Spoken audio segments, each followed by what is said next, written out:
This is Triggered. And you will be.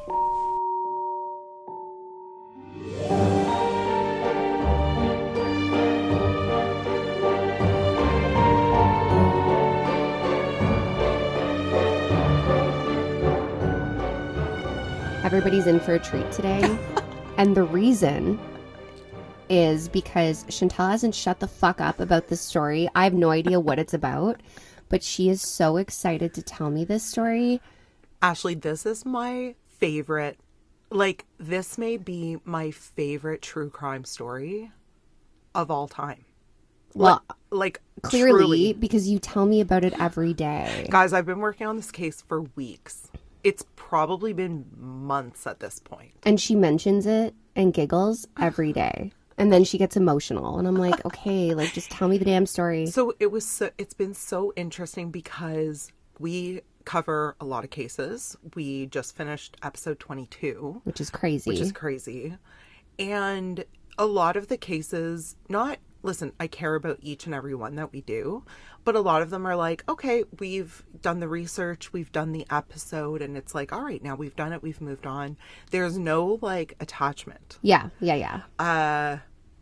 Carmen Thomas, I was very emotionally attached to that one. But this one is next level. This one's on a totally different plane. So let's get right into it because I'm excited and this one's going to be long. It could be a two-parter. It could be a two-parter. Okay. So we're going to see. Yeah, we're going to see how it goes.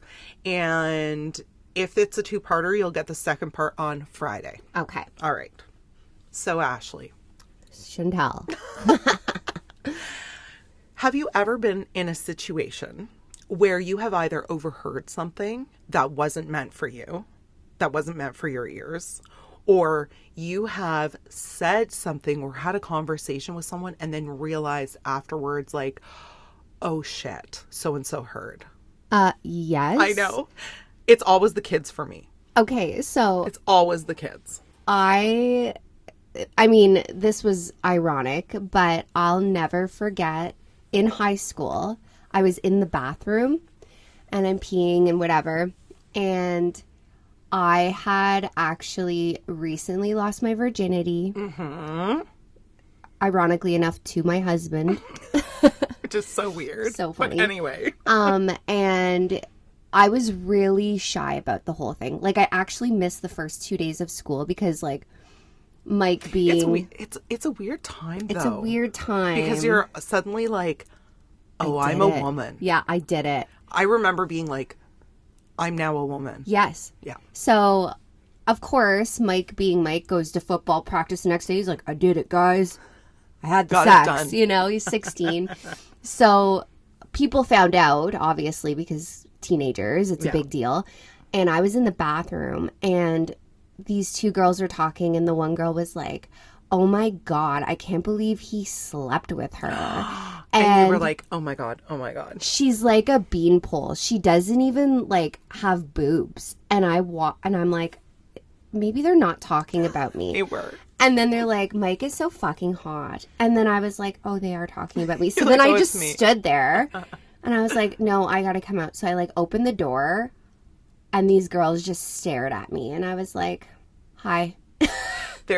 Oh God. Yeah, no, I totally understand. There's been a couple times, like in the last couple of years, where now, like before I met Matt and moved in with Matt, I was alone. Yeah.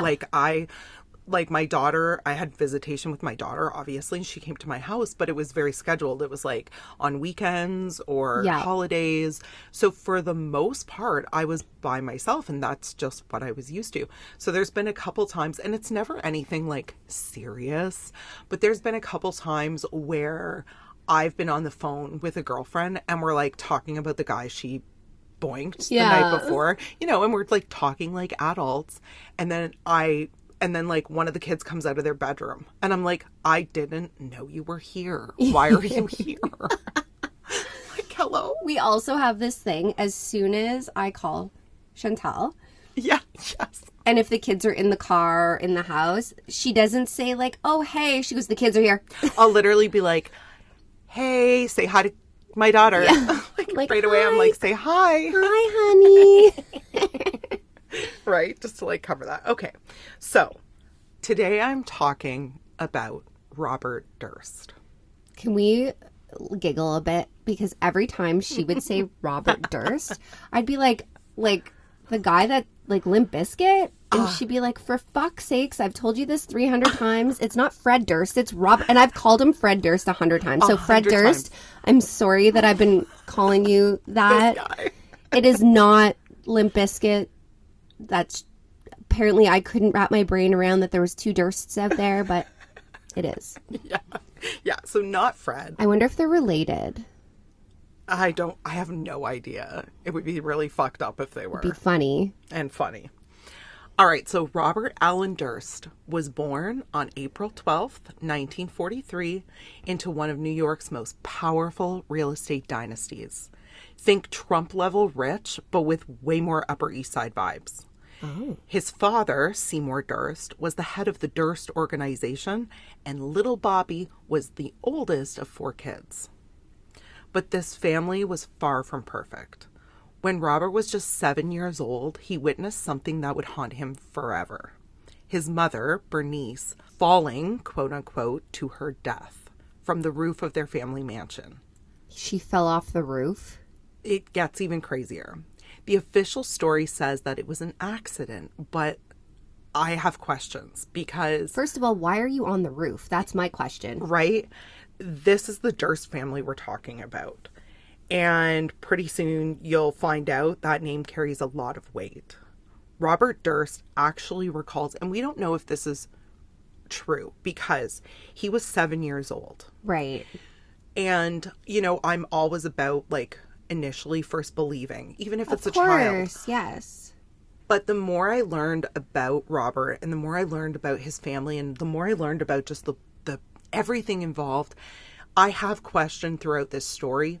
Was what he recalls imagination? Was there a part of it that like filled in the gaps as part of the trauma? I had that happen to me. Okay. I've had that happen to me. Yes. Where I had something traumatic happen when I was little. Okay. And my main memory was, I was like, and I could hear...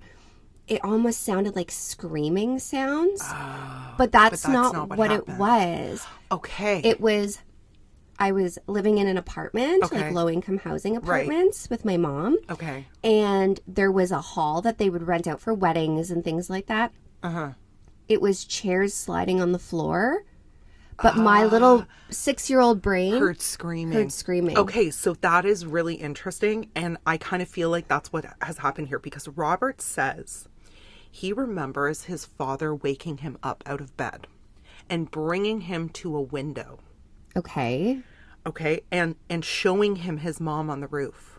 So he has this memory of like Seymour waking him up out of his sleep, bringing him to the window and being like, look, there's mommy. What? Yeah. And his mother was like teetering on this rooftop. Like suicidally? Well, so that's what it ended up being ruled as. Oh. It ended up being ruled as because she fell to her death. She died immediately. Okay. But it's just this like, it's such a photography mind because the way that Robert describes this whole memory is like she was up on the rooftop in a white nightgown, like think like it Ghost. Almost sounds like something you would see in a movie. Exactly. Yeah. And also, and like nobody ever looked into this deeply, and to be honest, I don't have anything else about this story and up until this point. Okay. But this was something that Robert brought up over and over and over again in his life, was this memory of his dad bringing him out there. And if it was a suicide, why was dad taking you out of the bed to wake show you up? You're That's 7 years old. And if you know your wife's going to jump to her death, maybe go on the roof. Maybe save her. Not be like, let's everyone watch Mummy fly. Literally, hello? There's mommy. Yeah. Okay, this is weird. Yeah. And Robert also, part of this memory is her funeral because he said, like, there's tons of interview footage with Robert, which was really helpful for doing the research in this case. And he's talking about the funeral. And he says, I remember being like, where's mommy? And them saying like, well, she's in the coffin. And according to him, he like made a big scene at the funeral because he was like, get mommy out of the box. Aww. I don't want mommy in the box, which like heartbreaking. Yeah. So that was kind of the setup of Robert's early life, where he had this devastating thing happen. And then Seymour was alone raising the kids. Okay. And I mean, they had nannies. They had tons of help. Yeah. But mom was gone.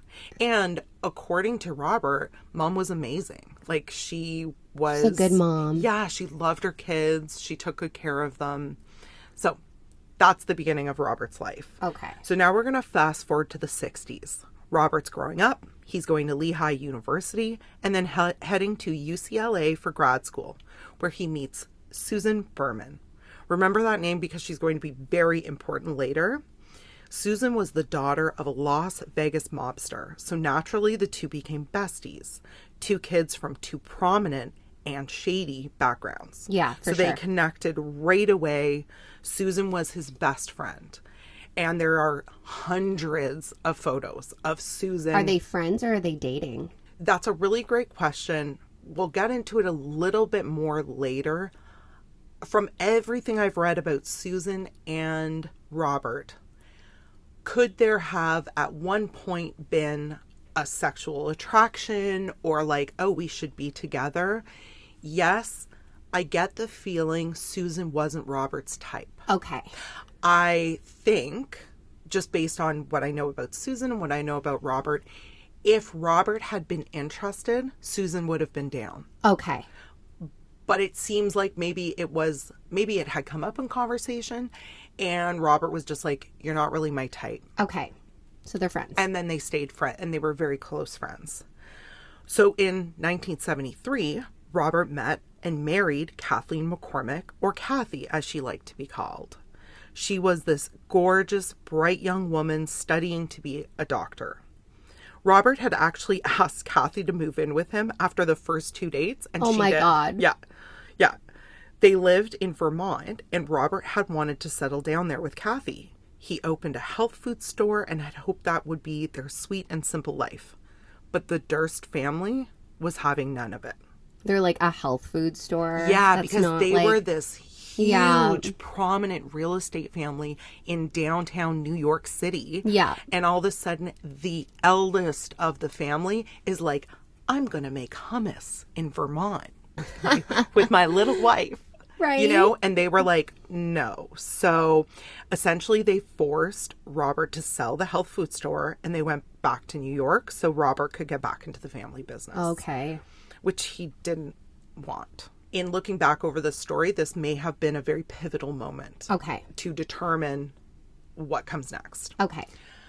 So they end up getting a condo in New York City and they get a little cottage in South Salem, New York. Because they were like, they wanted to be in the country sometimes. They still want to have a little bit of that life. So what we need to remember is Robert is very, very, very, very, very, very rich. Okay. Very rich. The Durst organization owned 9 buildings in New York City. Whoa. Including property in Times Square. Jesus. Yeah. Like, oh, I love Times Square. I know you do. I know you do. So it's January 31st, 1982. And Robert's wife, Kathie, goes missing. Huh? Kathie had called up her friend, Gilberta, and said, can I come over? I need to get out of here. Robert and I are fighting, and I just need some space. Her friends say that things were very strained between Kathie and Bobby at this time in 1982. Now, do they have children? No. Okay. Kathie's bestie, Gilberta, was having a dinner party that night. And when she received the call from Kathie, she quickly set another spot. She was like, come on over. Oh, I got you. Yep. Get away for a bit. So she came over. They had a nice time. But Kathie, throughout the dinner, kept going into the home office and making calls to Robert. Okay. And Gilberta said, like, she could hear her, you know, a couple times it was like she would be begging for forgiveness, and then it would go to them fighting, and then it would be another call of like, I'm so sorry, like I'll come home. Okay. So it was very Something's going toxic, on. very volatile conversations. So shortly after the meal, Kathie came out and told Gilberta she has to go home. Mm-hmm. Robert was very upset. She needed to go deal with this. She actually told Gilberta that night, listen, if anything ever happens to me, promise me you'll look into it. That night. What? Yeah. And I want to take a little detour and have a quick chat about this. Ladies and gentlemen, if you are ever in a position where a partner who makes you think or say to anyone, hey, if anything ever happens to me, he did it. Run. Get out. Yeah. Like, how many times do we hear this? Exactly. It's crazy. That's exactly what I was going to say, is how many times are we, doing a case? Do you think Mike goes to work and says that about me when I'm PMSing? He's like, guys, if I don't show up tomorrow. Show up, let me tell you what happened. But in all seriousness, like, if you're in a situation where you are feeling the need to tell your best friends, hey, if something ever happens to me, I need you to look into it. Get out. No, thank you. And I know it's scary, but figure it out. Yes. Like, figure it out. Kathie gets back to her house in South Salem around 7:30. Okay. Robert claims she came in wasted from Gilberta's. Okay, but was she? Nobody knows. Wouldn't they know? Gilberta said she did have wine. Yeah. Like, she had drank. But that she, like, Gilberta in interviews says, I would have never let her get behind the wheel. No. If I was, like, genuinely concerned about her safety, like, I would have forced her to stay at the house. So that's fishy. So it's a little weird. Here's another thing that's fishy.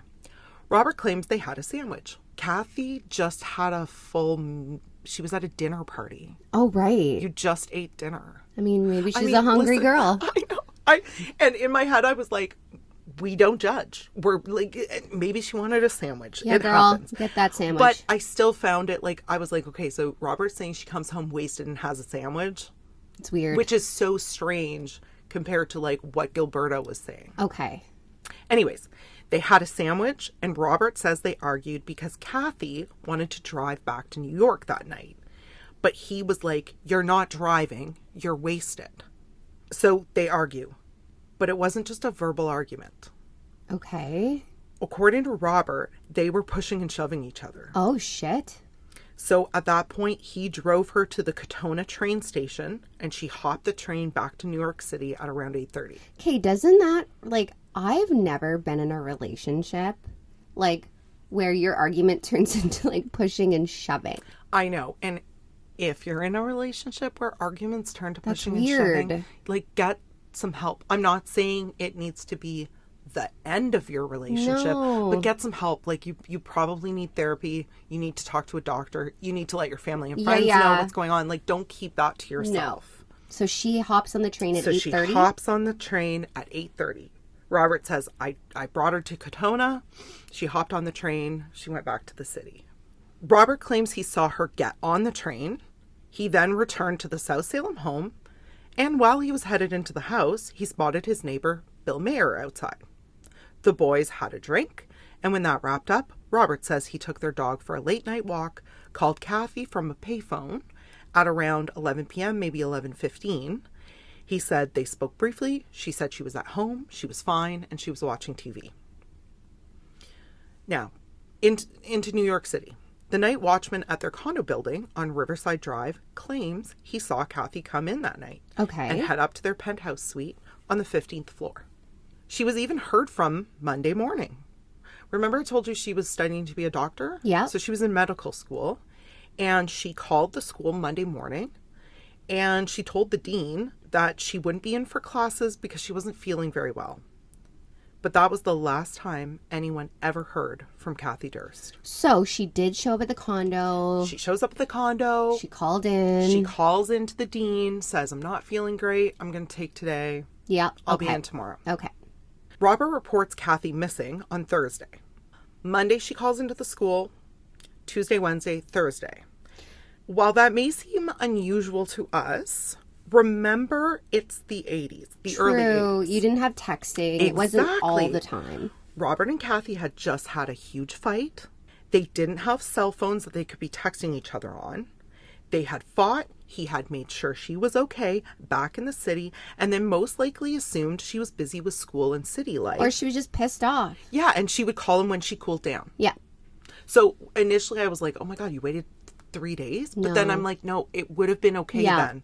And the way their life was, like, she was going to school, she was in New York, he was in South Salem, it was fine. By Wednesday, Robert had begun calling the school and some of her friends in the city to see if they had heard from Kathie, but no one had. Robert says he wasn't immediately worried when he didn't speak to her on Tuesday because her schedule at the hospital was often 12 hours overnight. Right. So they would miss each other. But then he did get a call from the medical school, and they were asking if Kathie was feeling better because she hadn't been to school in a few days. And that's when Robert's like, shit. Yeah. Like, what do you mean? And they're like, no, she called on Monday. We haven't heard or seen her since Monday. Okay. And he's like, oh crap. So he goes down to the 20th precinct to report her missing. At this point, police and even her family believed that she potentially just left. She had had enough, was scared, and decided to just peace. Their marriage wasn't perfect. She left her journals behind, and this painted a hidden picture of both emotional and physical abuse. She was never public about it. She always kept it really close to her chest. Okay, let's talk about her besties for a second, because this is exactly how I would be if something happened to you or Jade. Okay. Okay. Her friend Gilberta, she gets on the Katona train at 8:30 p.m. every night. Okay. The same one that Kathie took that night, and she goes up and down the aisles asking every single person, have you seen this woman? Yep. Did you see this woman Sunday night? Tell me you saw this woman. She gets off the train, so nobody on the train has seen Kathie, which is unusual because, again, it's the 80s. People have very specific habits. This is true. The Katona train, South Salem was a popular cottage area. But then people again, got it is on New York City. I know, but people got on that train in South Salem to go into New York all the time Sunday to do their week of work and then come back on the weekend to their cottage. So it was unusual that no one had seen her. Understood. Yep. So after the train doesn't pan out and Gilberta gets nothing from the train, she goes to the hospital where Kathie was working, and she says that she talked to about 5 or 6 shifts of nurses. So nurses would be coming in and out during their shifts, and she'd be like, hey, have you seen Kathie? Tell me she's in there. Wow. Good for her. She was on it. But that's not it. Gilberta and her other friend, Ellen, meet each other at midnight on March 7th, and they drive out to South Salem and steal the garbage that Robert had put out to be picked up. Which, like, I was like, watching these interviews, this would be I was you and like, I. This would be Ashley and I. Yeah. We would be like, let's go get his garbage. Yeah. We just want to know. Let's just steal it. Let's just do it. Guess what they found in the trash? What? He was throwing out Kathie's clothes, Kathie's textbooks, all of her things. She's missing, not dead, you freak. This man knew she wasn't coming back. Because how pissed off would you be? If I thought you needed to get away for a bit, okay, you peace. Now, it has been a couple months. I will give it that. So she went missing January 31st. This is March 7th. Yeah. Regardless, if I don't know where you are, remember, Robert is extremely wealthy. Yeah. He has 2 homes. There's no reason. You don't have to throw her stuff out. She might want that. Yeah. Okay. So it's weird. It is weird. They also found something that instantly gave them goosebumps. It was a handwritten note in Bob's handwriting. It was a list of sorts, and it read, pound dump, bridge, dig, boat, other, shovel or question mark, car, truck, rent. What? What's your first thoughts on this note? Because the gals were like, oh my God, this is a list of possible ways to dispose of That's a what body. I was thinking. Yes.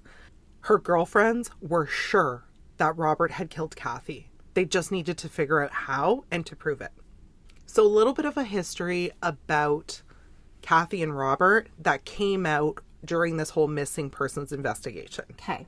Robert claims that everything changed with Kathie when she got pregnant at the beginning of 1976.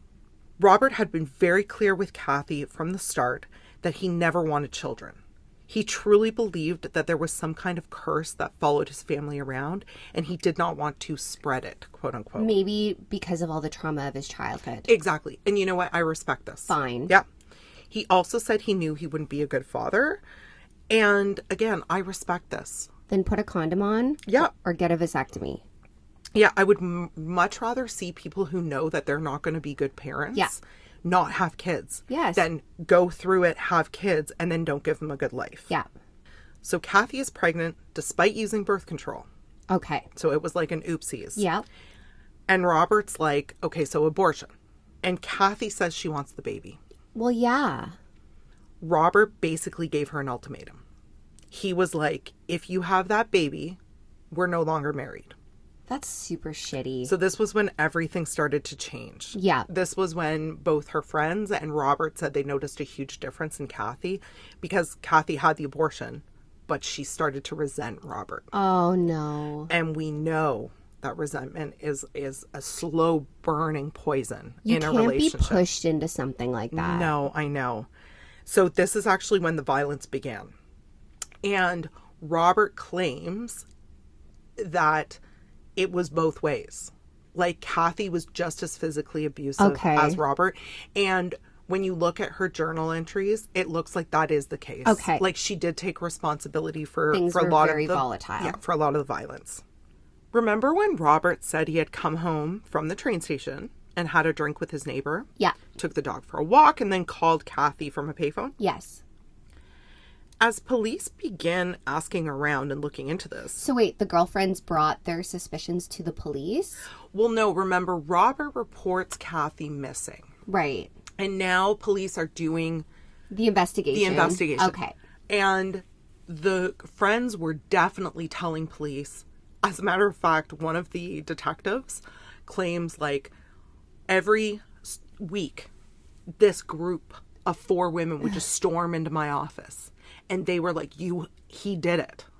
You need to find out how he did it, but I'm telling you he did it. And at the time, like, detectives were like, listen, ladies, this is Robert Durst we're talking about here. You can't just go in. I can't just go in. No. Like, fires ablazing, accusing him of killing his wife when I don't have any concrete evidence of that. Yeah, exactly. Yeah. So, okay, so back to his story from that night. Went on a walk, took the dog for a walk, had a drink with Bill. Great.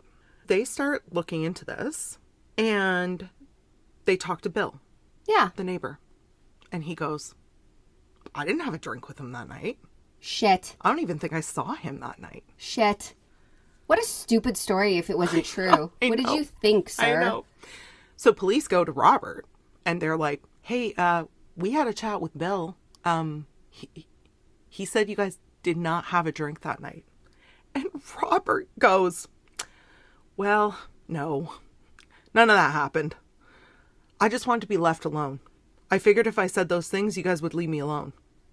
Hello? And they're like, Robert? Are you good? So they're like, Robert? You can't do that. This is a missing person investigation. Just making shit up. You gotta tell us the fucking truth. He goes, I know. I'm sorry. Oops. Oops. Yeah. But they don't have any evidence. Yeah. Kathie's just gone. Okay. And again, we have to remember, the Durst family can afford the best lawyers in the fucking world. So they need to have a concrete case before they bring anything. So Kathie's missing. Okay. Period. It's now 1999. How many years? So it's been years. 82 to 99. Okay. There's an interesting development. A man named Timothy Martin is arrested for public displays of lewdness, which is he's flashing his wanker. to people, which I've never understood. No. Like, what are you? You want people to look at your pee-pee? Look at me. Like, ew. Okay. So Timothy gets arrested and he says, I want to trade information for a lesser sentence. Oh. And they're like, all right, what's up? He says, I know about an unsolved homicide case in South Salem. He says there was a woman who was murdered by her husband there. So this is now enough for investigators to start looking into this as a homicide. Amazing. Police call Gilberta and some of her other friends and family and let them know they're reopening the case. You have to remember, Kathie goes missing in 82. Nothing like a quote unquote investigation was done, but not really. No, they didn't have, it was circumstantial and they couldn't really like comb through the home. Well, they couldn't get into the house because technically Robert is claiming Kathie got on the train. The doorman is claiming Kathie came home. But the doorman is employed by the Dursts. The dean is saying she called me on Monday morning to say she wouldn't be in. And also, are they paying, you know? These are great questions. Okay. So at this point, they get a warrant to go into the cottage. Okay. Now, Robert hasn't owned the cottage in years. So there's... Some other family? My heart literally broke. Can you imagine? I know you live in a condo. Can you imagine living in a home and the police show up and they're like, hi, here's a warrant. We need to go through your house, but not because of you, because of the people who lived here before So, like, you. there might be a body in the walls. So the owner, I watched the interview with the owner of the house and she was like, yeah, they like started, she said that they came in and went into the closet, moved some stuff around and found a hidden door she didn't even know existed in her house. Huh? Yeah. Like she was like watching this like, oh, good. Oh, yay. Okay, so there's a hidden door in the closet. They dragged the lake. They checked the cottage. What was in the door? Nothing. Oh. There's nothing anywhere. Okay. So all roads lead to nowhere. They're in the same position that they were before. Do you remember me talking about Susan Berman, his best friend? Yeah. Okay. We're going to talk about that a little bit now. Okay. So when Kathie initially went missing, Susan offered to be Robert's media spokesperson. She was the one that spoke to the press. She was the one that answered questions. This is not uncommon practice, especially with wealthier families. Plus, Robert is not the most well-versed person for this and was more likely to make a mistake because he's awkward as fuck. Okay. He is not a well-versed, like, I'm telling you all about Robert and about his wealthy family, and like you assume that he would be this like put together. He was not at all. He was not a put together man. Okay. He was awkward as fuck. So in swoops Susan to save the day. Because right. Susan is an author. Susan is well-spoken. She's presentable. She can capture an audience. So she becomes the spokesperson on behalf of Robert. Convenient. I know. Let me tell you a bit more about Susan because I think it's important to understand her history. Okay. So I had mentioned Susan came from a gangster family.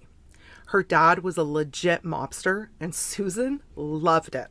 I love it. Yeah. She was so proud of her dad that she even had his mugshot hanging in her living room wall, like on the wall. That's adorable. Yeah. Friends and family say that her connection with Robert was probably because here was this man who was just as rich and as powerful as her daddy. So it was like a, yeah. Yeah, like it was a to little him. bit like she meets him in college and she's like, oh, fuck, like you're just as wonderful as my dad was. Weird. She always used to say, he needs me. We have a special friendship. So like anyone who would be like, oh, you know, you guys are so different. Because remember, Robert is awkward as fuck. And like, I'm going to show you photos of Susan. She's exactly what you're picturing in your head. Okay. Like this put together, black hair, straight, with the bangs. Oh, God. Oh, yeah. Like exactly what you're picturing. I'm picturing fur coats, but. Big time. Okay, yeah. Big time. So I know we are jumping around a lot, but follow along here. Remember the night that Kathie grabbed the train and went back to the city? Yeah. Not only did the doorman report seeing her, but she also made that call Monday morning. Well, this information would have never been made public by police. Investigators would never release that kind of information. That's like your face. I know what it is. Yeah. I know exactly what it is. This would have been information that came from the family spokesperson. Yes. This was information that would have come from Susan Berman. As a matter of fact, all of the proof, quote unquote, that Kathie was alive in New York City came from Susan's mouth. Investigators speak to the dean at the school, the one who would have taken the call from Kathie that Monday morning. Yeah. So remember, this is before call ID was a thing. He said he can't be 100% sure it was Kathie on the other end of the line because of course not. And does Kathie and Susan look similar? Not at all. Okay. Not because you know where my brain is going with the doorman? Where it's going. Okay. This leaves the question, was it Kathie who made the call? This is good. Or could it have been another woman? Yeah. Because how many students does a dean have? Like, he's not going to know. And there was no way to know for sure. Absolutely. Okay. As they're looking into this more and more, the truth is there was no credible evidence that Kathie Durst ever left South Salem. Because again, everything is coming from Susan's mouth. Huh. Police are going, the last time anyone saw her, except for the doorman, was in South Salem. Okay. Okay. So another interesting development. The morning after Kathie disappears, the Durst organization gets a collect call from a laundromat in Ship Bottom, New Jersey. Okay. Do you remember collect calls? Yes. I made them to my mom all the time from school. Me too. All the time. You have a collect call from Ashley. I'd be like, but before, because she wouldn't accept it, but I'd be like, Mom, I'm sick. Call the school. That was the name. For anyone listening who is younger, and I know we do have a few like younger people who listen, a collect call, because it used to cost you $0.25 to make a phone call from a payphone. And like most of the time I didn't have a fucking quarter. No. So you would dial, was it 0? Yes. Yes. You would dial 0 and it would say, to make a collect call, press 1. Then you press 1, you dial the phone number of the person that you want to talk to, and then it'll say, please say your name after the beep. And you go, it's me, or it's Chantal. Or you say, Mom, I'm sick, call the school. And then on the other end of the line, the other person would get their phone would ring, they'd pick it up, and it would say, you have a collect call from... Hi, Mom, it's me. Pick me up at school. Would you like to accept the charges for this call? And then that person could accept or decline the call. Okay. So the morning after. Wait, before you continue. Yes. Can you still collect call? That is an excellent question. And as soon as we are done recording this, we're going to try. And how much is it to call from a phone booth? Does anyone know in Canada or the US? How much like it must be so much. It's probably like $1.50. Oh, God, I can't. Expensive. So ridiculous. So, according to many sources, only 2 people made collect calls to the Durst organization. Okay. Robert and Seymour. Seymour was definitely in Manhattan that day, so let's play the game that it must have been Robert making the call. And like, why doesn't Robert have a quarter? Why is Robert in Ship Bottom? Why is at a laundromat? Why is Robert at a laundromat? Assuming that he most likely had a washing machine at home. He probably has a laundry service. Okay. Ship Bottom is almost a 3-hour drive from South Salem. Yeah. You know what else Ship Bottom was famous for? Huh. It used to be suspected that the mob would go there to dispose of bodies. Oh, really? There was miles and miles of secluded forest. Coincidence? Shitballs. Let's go. Yeah. All right, we're back to Susan Berman. Okay. Susan's stepkids describe Susan as larger than life. She was this woman that didn't care how much it costs, didn't think about money, although she probably should have. Susan was not as well off. Okay. Okay, because daddy's dead. Yeah. Daddy's dead, mommy's dead. Mom money runs out pretty fucking fast. Oh, yeah. When the relationship with her husband dissolved, her stepkids actually chose to live with Susan. No way. Yeah. So she was a good they stepmom. Loved her. She really stepped in. I love that. That's kind of unexpected. You would assume that the kids would stay with one of their biological parents, but no, they chose Susan. Oh, wow. And she took them. And she took them. Oh, good happily. for Susan. Susan was basically a starving artist. Her family's mob money, like I said, had dried up a long time ago, and Susan was always writing screenplays from her home in Beverly Hills. But she never got anywhere with the scripts. Oh, shit. She would spend her time writing and had even begun talking to TV people about a show about the mob.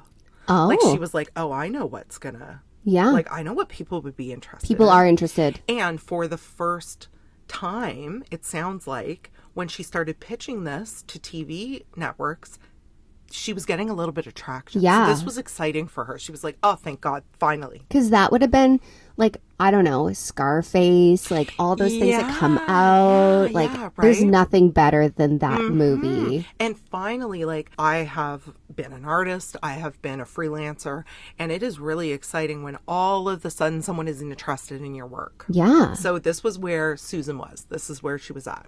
It's now Christmas Eve 2000. Okay. Susan was late for Christmas leper at her family's. Leper, that's what I call the lunch supper thing. Yeah. When you have like dinner at 2:00 in the afternoon. Yeah. I like that kind of dinner. Mm-hmm, me too, because then I can go to bed. Yeah.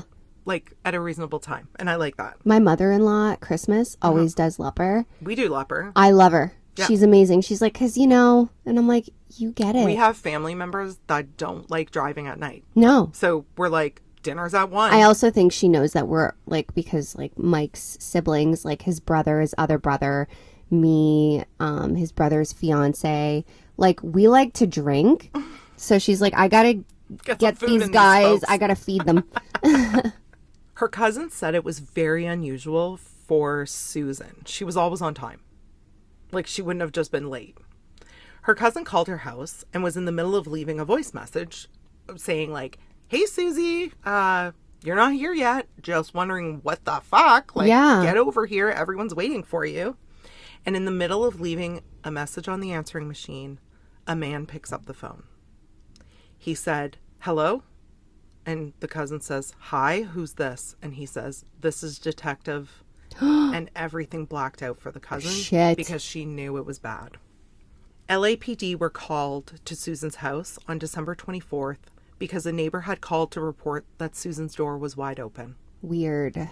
The officers arrived, and as soon as they walked into the house, they saw Susan's body laying on the floor in the bedroom in a pool of blood. Shot? A gunshot wound to the back of her head. Like a mob hit.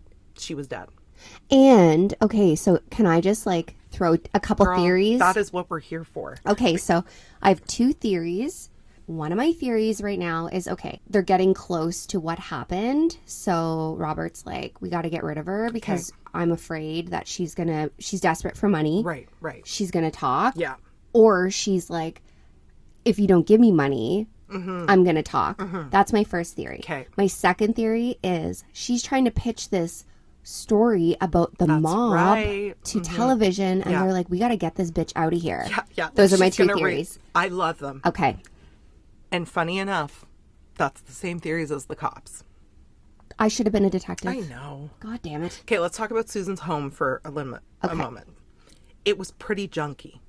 Junky? So she lived in Beverly Hills, and from the outside it looked like it would be this beautiful home. But inside... Was she like a hoarder? No, there wasn't much furniture at all.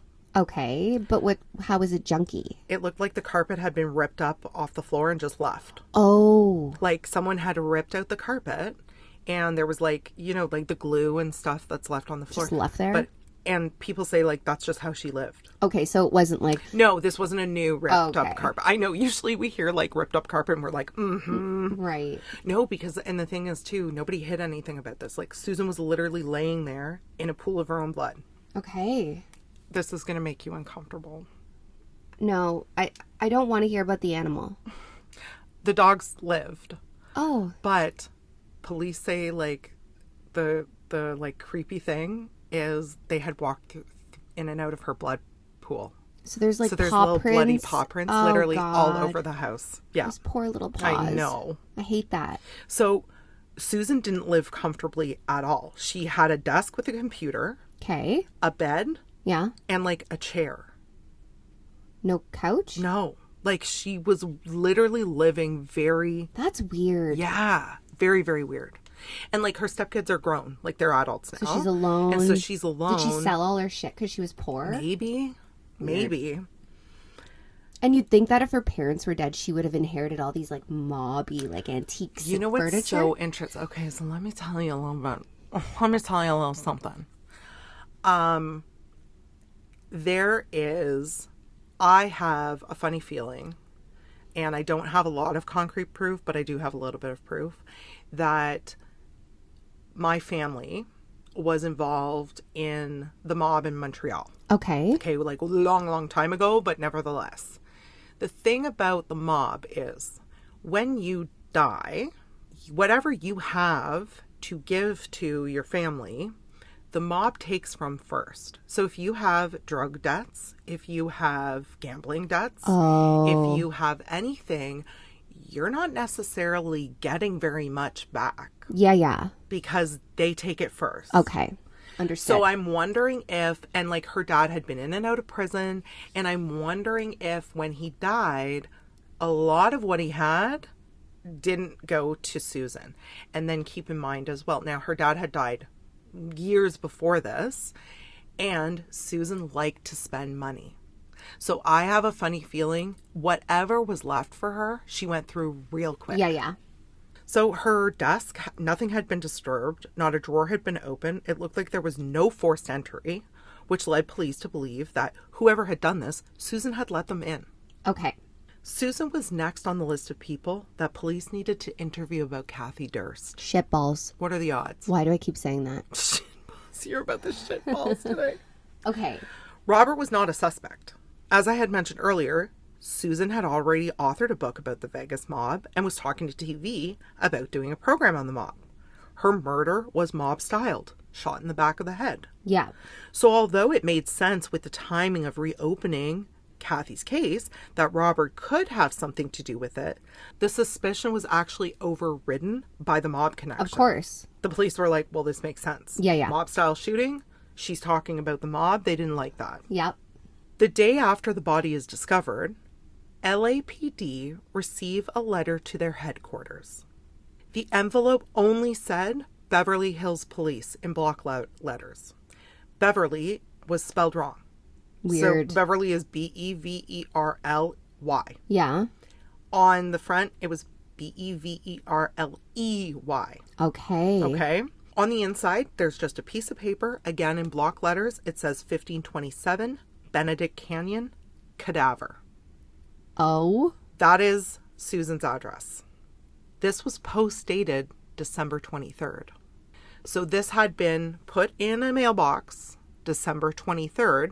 Police are receiving it December 25th, 26th, we can assume. Okay.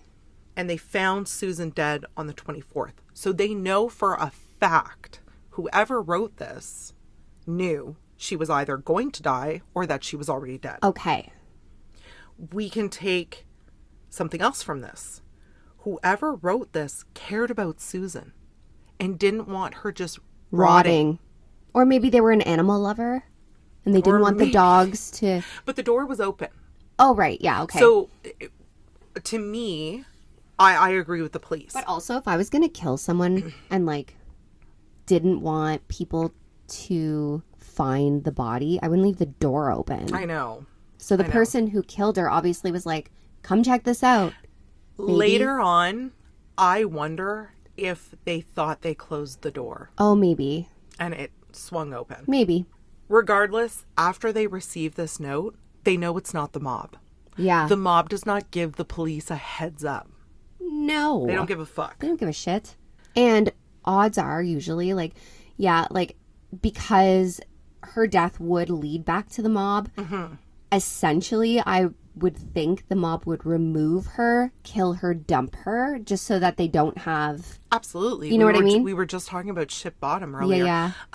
The smarter thing to do just get is rid of to it. have a missing person. Yeah, for sure. You're not leaving her just in a pile of blood. As the investigation continues, police discover a ledger of sorts that Susan was keeping track of. It was people who had sent her money or owed her money. According to her kids, she was kind of in dire straits. Susan had been writing movie scripts, trying to break into Hollywood, but nothing she wrote ever got picked up. She was getting older, and Hollywood hasn't always looked kindly on the aging. No. In this ledger, did you say leisure? Or ledger. Ledger. There was an entry that said, Bobby, $50,000.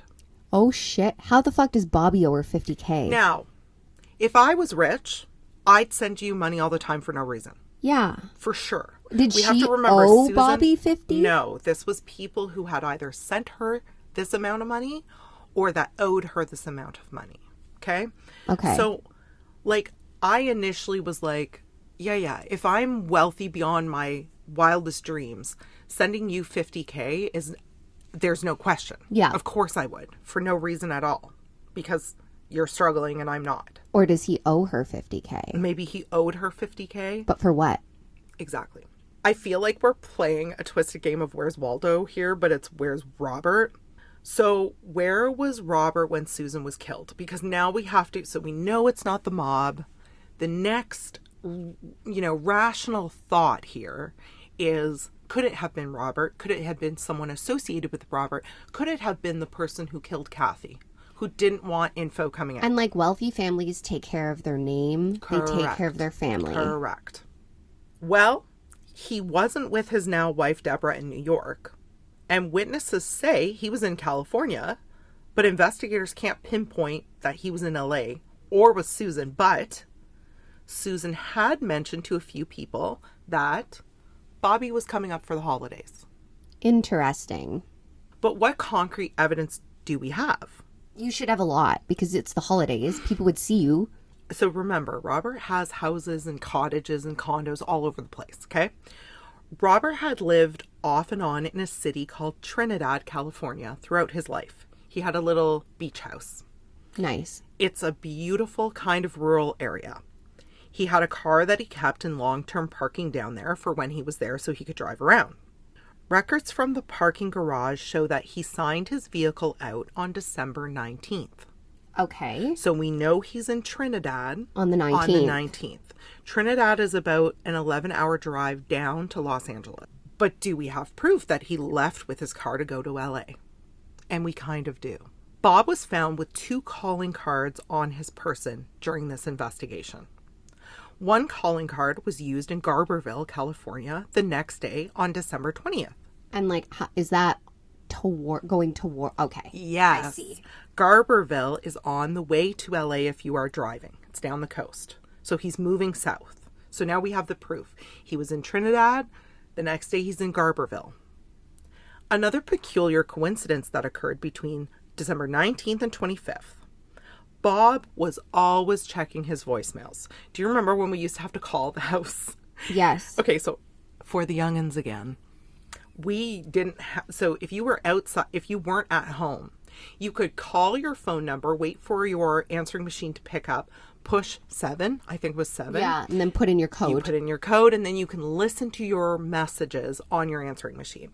Bob's habit was he would do this multiple times a day when he was away. He was constantly checking his answering service.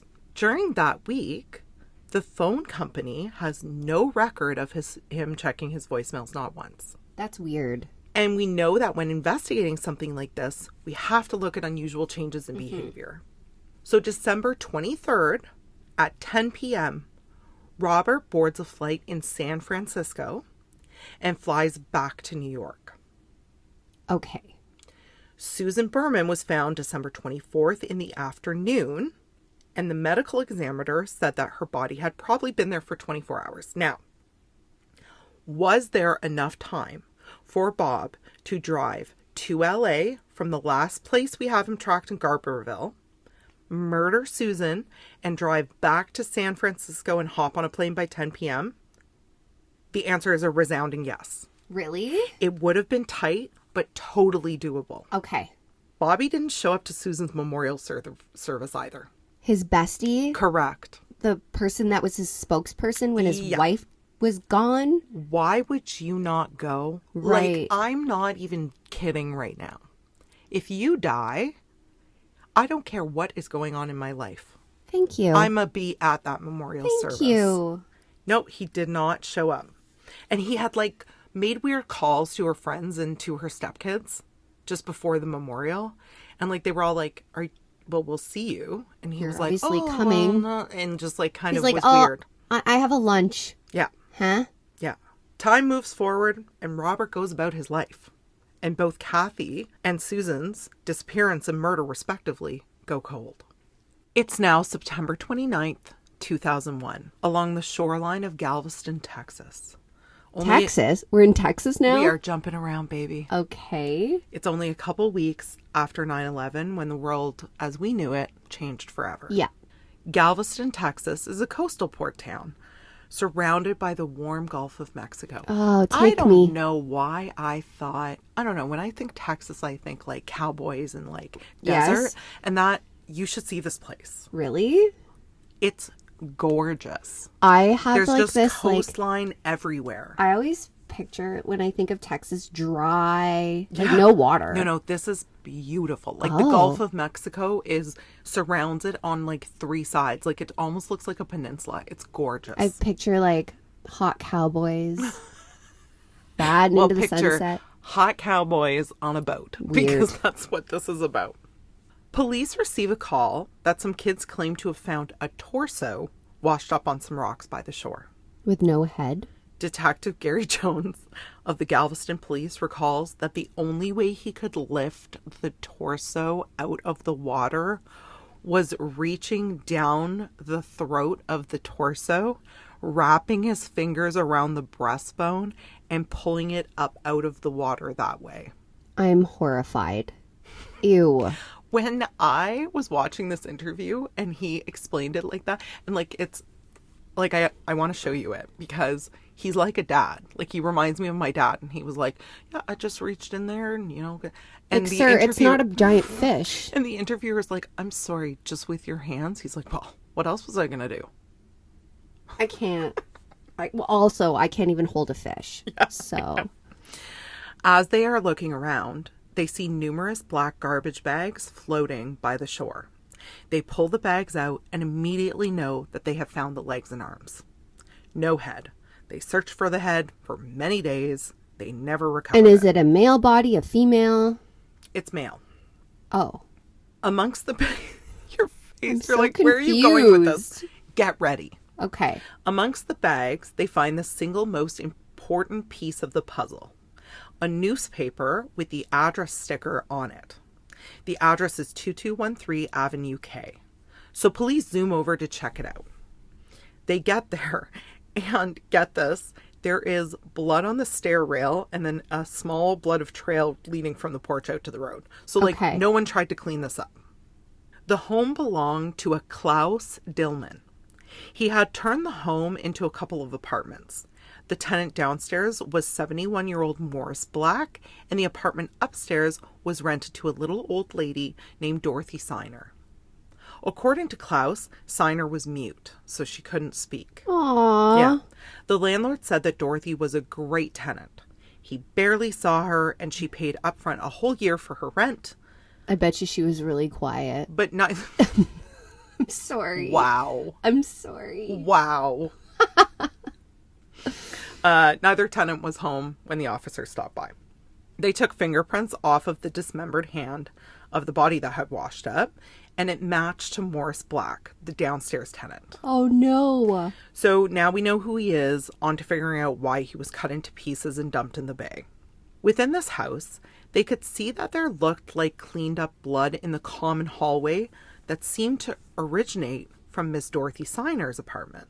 So police immediately have access to go in, because now they have probable cause to enter. They go in and they find a fairly pristine yet very bare minimum apartment.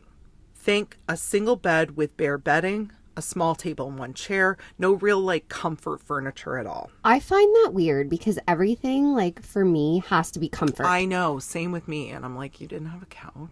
That's same odd. Same with Susan. Like, what are you doing without a couch? Anyway, the only unusual thing was in the kitchen. There was a drop cloth covering the floor as if the tenant had been preparing to paint. When they lift up the cloths, they find small cuts in the linoleum flooring, almost as if made by a power tool. What? Detectives use an X-Acto knife because they're like, what is under these little cuts? Like, they were all over the place. That's really weird. Yeah. So they use a little knife and they remove the linoleum flooring, and underneath they find blood stains. What? They do an analysis on the blood. It belongs to Morris Black. Okay. So now we have the where to this puzzle. So they obviously used like a power tool to cut his body in the kitchen. Yeah. So they're going, what the fuck is going on here? This is weird. Because little old mute Dorothy Siner is probably not cutting up a fucking body. I mean... But who knows, right? Detectives continue talking to the landlord because it's kind of looking like tenant 1 killed tenant 2. Mr. Landlord says, well, that would surprise me. She's pretty small. Oh, it's just a little lady. And Miss Siner is rarely there because she travels all the time. And one of the detectives said, like, I started thinking if she has enough money to pay for the apartment up front for a year and she's traveling all the time, why is she living in this dumpy place? Like, it's not a nice place. That is weird. It's like a low income, if you have no money, this is where you live type thing. Anyway, so the other thing is the apartment didn't look like a woman was living there. Like, think about, I know you and I are a little like, we have a lot of things. Yeah. But you would assume, even if it's a little old lady, that there would be like toiletries, women's clothing, maybe some shoes. But there was none of those things. Weird. When asked what Miss Siner looked like, the landlord made a comment that she was not very attractive. And he even went so far to be like, she's got a small chest. And he said, she wouldn't be my type. You're an idiot. I'm like, she's old as fuck. And also, like, shut the fuck up, I know. you weirdo. The police are like, okay, can you tell us a little bit? Because we're really confused as to how this... And he's like, well, actually, Dorothy's brother-in-law comes by quite a bit. He was at the apartment every now and then. He'd go in, he'd check on her, he'd come out, he'd whatever. So the next step in their investigation is going through the trash behind the home. You know, a lot of times we cover cases where there are these amazing discoveries and heroic deeds that solve the case, but we rarely talk about the tedious and gross part of detective work. And one of those things is like they go through the trash and they go through every piece of the trash. Every single piece, and they have to like label it all. But in this case, it paid off. In the trash, they found an appointment card for glasses. Okay. The name on the card is for Robert Durst. No. Huh? But he's rich. Why would he be... No. Okay, continue. So the police go to this eyeglass store and they ask about Robert. The receptionist confirms that yes, they do know him and that Robert was supposed to pick up his glasses on Friday, but he didn't show. Police are highly doubtful that this guy is going to swing by and pick up his glasses because now they're like, where you at, Robert Durst? Yeah. Who are you? The detective leaves his card with the receptionist and his pager number. He says, if he happens to come back or calls you, let me know. Just call my pager. In the piles of trash they're sifting through, they also find a tag for Chalmers Hardware Store, which was quite close to the house, to the rental house. The items purchased were a small knife, the drop cloths, and a bow saw. The coroner had mentioned it looked like the body parts had been sawn off with a bow saw. So bingo. This is looking more and more convincing. Yeah. So now they're like, okay, it looks like somebody bought this stuff, did the deed, cut up the body, etc. While the detective is looking through this evidence and trying to piece it together, he gets a page that says 911 from the eye clinic. So he's like, oh my God, he showed up. Okay. So he hops in his car, and as he's pulling up to the street that the clinic is on, bingo, he sees Robert pulling out and stopping at a red light. So on go the lights, they pull him over, and as the officer is walking up to the car, he looks in the back seat and sees a bow saw. What? Legitimately just sitting there. Our friend Robert is arrested right away. And police were kind of stunned when he came in because Robert looks like a librarian. Like, he doesn't look like the type of dude that's sawing up a body. Okay, but who is he to the little old lady? Like, where does he fit in here? I'm confused. Be confused. Okay. Bail is set at $250,000, and Robert looks up the police officer and says, "What should I do now?" And kind of cockily, the officer says, "Well, do you have 250 grand?" And Robert quietly says, "Well, not on me." And the police are like, "What?" So they have no idea he's this fucking wealthy. They have no clue. A couple hours after he's been booked, detectives get a call from the jail where he was being held, and the officer there says, "Hey, so Robert made a call to a Deborah in New York and made bail. We have to let him go in the morning." Okay. So off goes Bobby. They gotta let him go. And his arraignment date is set. He was supposed to be there at 10 a.m. And guess what? He doesn't show. He doesn't show. So now he's a fugitive. He's a man on the run. But he has all the means. Yeah, of course. Now we're starting to learn a little bit more about Robert Durst and his aliases. First up, Dorothy Signer, his mute woman. That's Robert. He would wear a wig and claim he was mute because he sounds like a dude. This was Dorothy Signer is someone he went to high school with. Can you imagine? Okay, so he was dressing up. Okay, but then they're like, oh, she's like a little frail old lady. Tiny. He's tiny AF. Like, little old lady tiny? Robert Durst. If this guy put on like women's clothing and a wig and acted mute, like you wouldn't, his body type would not give him away. Yeah.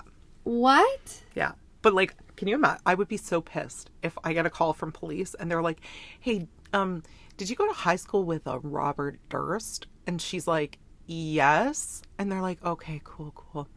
Just so you know, he's dressing up as a woman and using your name." Like, what? Get the fuck out of here, Robert. No. I'd be so upset.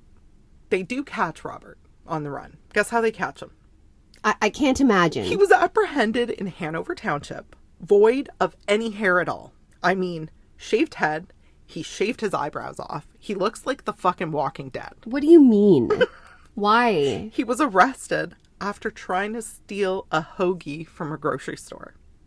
This murderer who had evaded police was caught because he was stealing a sandwich. And here's the best part. And he's fucking like a hairless cat? He literally looks like a hairless cat. He's all like got wrinkles because he's old and his skin is like sagging. No hair at all. Police arrest him and he refuses to say another word until he speaks to a lawyer. Oh, he's mute again. Yeah. So they start going through his rental car. Remember, he's been apprehended because he was stealing a sandwich from a grocery store. In his rental car, they find $38,000 in cash. You couldn't buy your hoagie? So this is stupid. This is crazy. They also find 2 guns, ammunition, and Morris Black's identification card. So he was going to change into Morris, I guess? I guess so. But this is only the beginning of the mysteries of Robert Durst. They put him in prison and start interrogating him. And then we find out the drama behind the Durst family. Robert Durst starts opening up about his life. And it turns out that Douglas Durst, his brother, ended up being given the reins to the family business, even though Robert was the oldest. Because obviously, Robert is crazy, dressing up like a woman and fucking shaving his... Like, no. But even before that, like years before that, basically his eldest son rights were ripped from him and given to Douglas, which is like some succession level rich people shit that I don't understand now. His brother Douglas was so scared of Robert. Once the murder charge was laid and he went on the run, Douglas hired bodyguards to protect him and his family. Like, he's terrified of Robert, which has always, throughout this entire thing, I'm like, Doug knew some shit. Absolutely. You don't just hire bodyguards. And you're not just scared for no reason. No. So Bobby D is back in jail. Okay. He's in jail for 2 years. And then the trial begins for the murder and dismemberment of Morris Black. Right. And they're still not even thinking, like, at this point, well, detectives obviously know he was a suspect in 2 other situations. It's looking sus, but, like, they have nothing for Kathie and for Susan. They got nothing. Durst claims it was self-defense. He says that he and Morris had gotten into an altercation, and Morris grabbed his gun and threatened Robert with it. Robert had attempted to wrestle the gun from Morris's hands, and the gun went off, shooting Morris in the face. They questioned Robert as to why he was living in Galveston under a woman's name and was actually dressing up as a woman to throw off neighbors and onlookers. They're like, can we talk about that a little bit more? Yeah. Because we're confused. He claims that when the story came out that they were reopening the Kathie Durst case, he just wanted to disappear. He knew there were questions around it, and he knew that he looked bad, even though he claims he has no idea where she is or what happened to her. So he decides to disappear as well, or at least try to. Now, the prosecution was coming after him for capital murder, but the defense was still arguing self-defense. During this process, and after 70 hours of assessments, Robert Durst was diagnosed with Asperger's. Robert admitted that he did dismember Morris Black, but his head was never recovered, which meant that there was no actual proof to support Durst's claim that he was shot in the head accidentally. Many people believe that had Morris's head been found, we would have seen that he was shot in the back of the head, which would immediately destroy Robert's case of self-defense. Due to this lack of concrete evidence, the jury acquitted Durst of murder on November 11th, 2003. No way. He was acquitted. Weird. I know. And like, does he have the support of his family, or are they like, no, this guy's a... I shouldn't say that, because later in the story you do see that Seymour, at least, his father, was a part of his life and a part of all of this. Okay. But in a very hands-off way. Okay. Right? Because their family name is... They don't want that exactly in the papers. But it's in the papers. Oh, yeah. It's now December 21st, 2004. Okay. Robert pleads guilty to 2 counts of bail jumping and 1 count of evidence tampering. And by evidence tampering, I mean he literally dismembered Morris Black. So, like, he can't be... Like, you can't acquit somebody when you've dismembered somebody. Well, he's been acquitted of the murder. That's because crazy. Of self-defense. What he did plead guilty to was evidence tampering. That's crazy. I know. As part of a plea deal, he gets slapped with a 5-year sentence, but gets credit for time served. So he only ends up doing 3 years behind bars. This justice system is insane. I know. So we have to fast forward because he's been in prison, okay? It's July 15th, 2005. Durst gets paroled. But here's the deal. He has to stay close to home and needs permission to travel. Sounds simple, right? Well, yeah. But not for our friend. That December, Durst goes rogue, taking a little unauthorized field trip back to the boarding house where Black was killed. Why? And because fate loves drama, he runs into Susan Criss, the former Galveston trial judge who presided over his case at a shopping mall. He's like, oh, hello. And she's like, no. Legit. So naturally, the Texas Board of Pardons and Paroles decides this whole bumping into the judge while breaking parole thing is a major problem and throws him back in jail. Thank God. But he's back out again by March 1st, 2006. Robert goes about his life with his now wife, Deborah, in New York City. Okay, wait. His wife is like, yeah, babe, come on home. She's wild. Like, ma'am, are you okay? I'm going to talk about a documentary that anyone who has any interest in this case needs to fucking watch. Because her interviews with the police are wild. Could you imagine? No. I've been pretending to be a woman and I've shaved my entire body and I dismembered a body, but welcome home, baby. The hell? I know. Here's the next chapter of this tale. It's 2010. Yep. Director Andrew Jarecki comes out with the movie All Good Things, starring Ryan Gosling and Kirsten Dunst. Have you seen it? I love that movie. It's a movie about Robert Durst and Kathie. Uh-huh. Yep. Oh, I did not know that. Yep. It's a movie dramatizing everything I've told you so far about Robert's first wife, Kathie, and her disappearance. So the movie comes out, it's fairly popular, and Andrew Jarecki gets a phone call one morning. Hi, Andrew. It's Robert Durst. Oh, hi. And Andrew's kind of floored. He's obviously spent months and maybe years writing this story into a script. So to have the main character in real life call you out of the blue was a huge deal. Now, up until this point, Robert Durst had led a quiet life. He stayed out of the way. He never gave any interviews. He just kept to himself. But here he was, chatting with Andrew, telling him he loved the movie. That's really weird. And that he's wondering if he'd like to get an inside scoop by doing an interview with Robert. Weird. And Andrew, of course, is like, fuck yeah. Let's go, Bobby. That's awesome.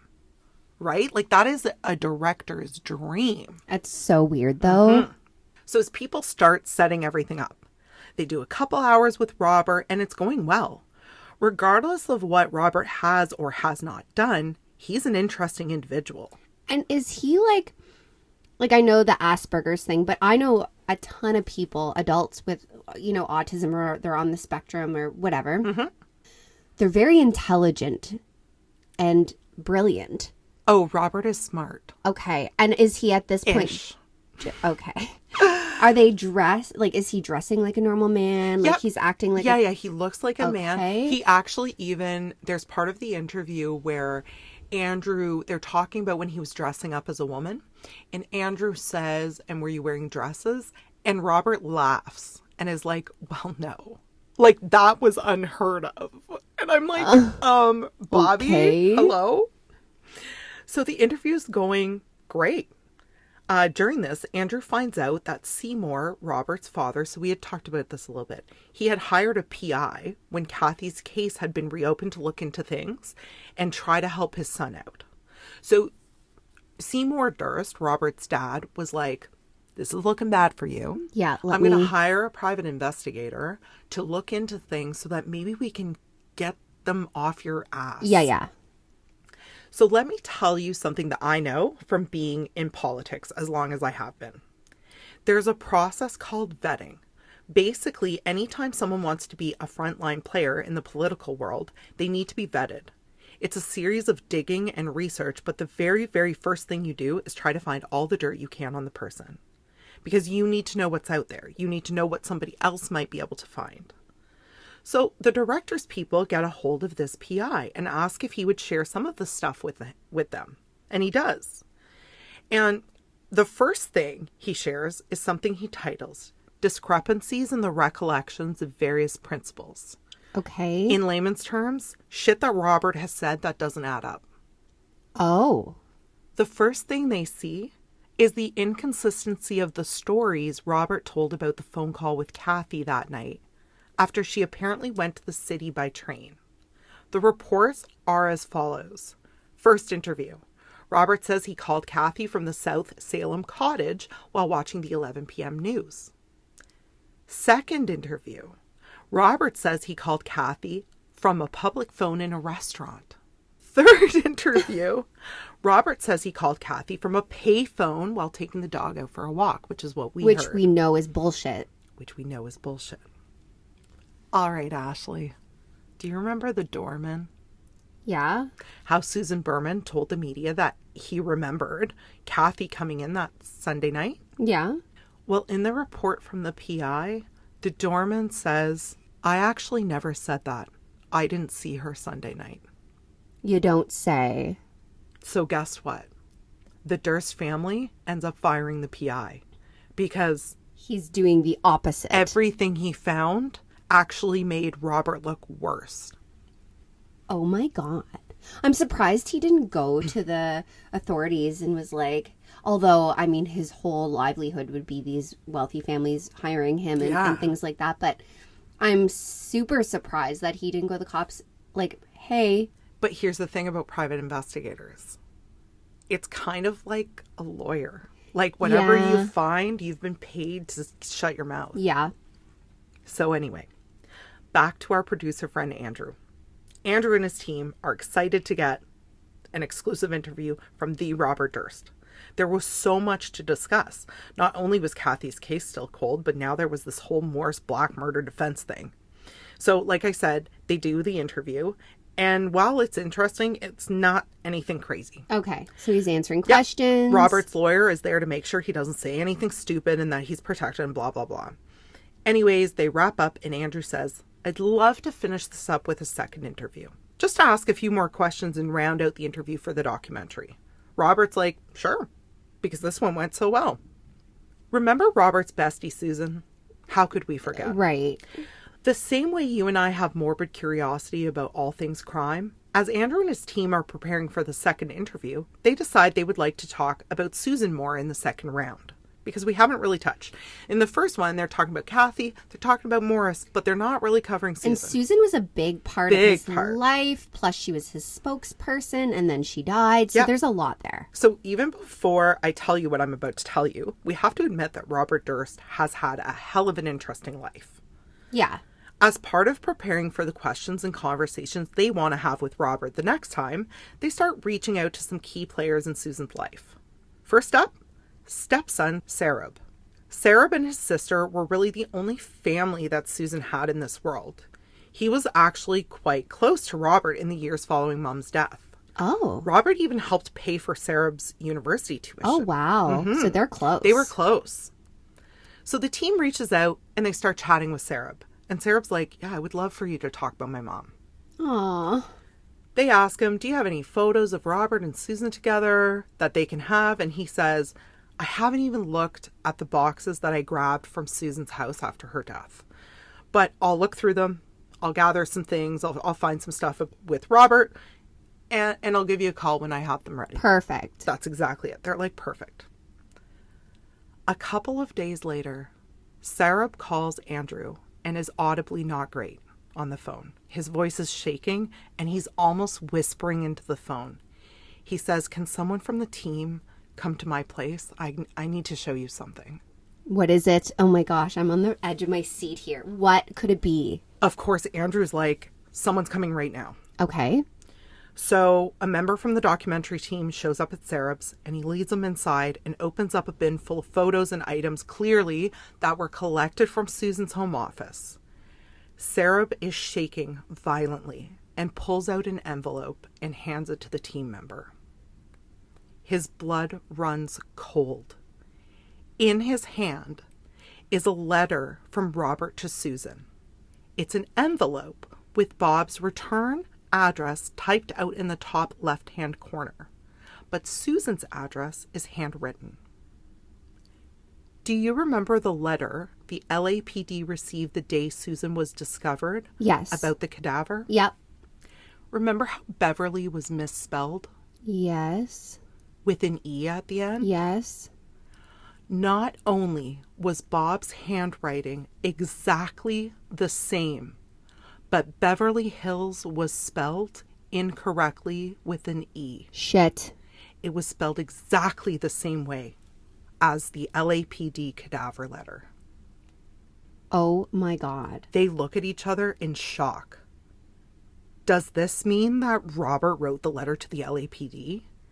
And if Robert wrote the letter to the LAPD on December 23rd, the presumed day that Susan was murdered, but she wasn't found till the 24th, then he knew she was dead. And the only way he would know she was dead... If he killed her? ...is if he killed her.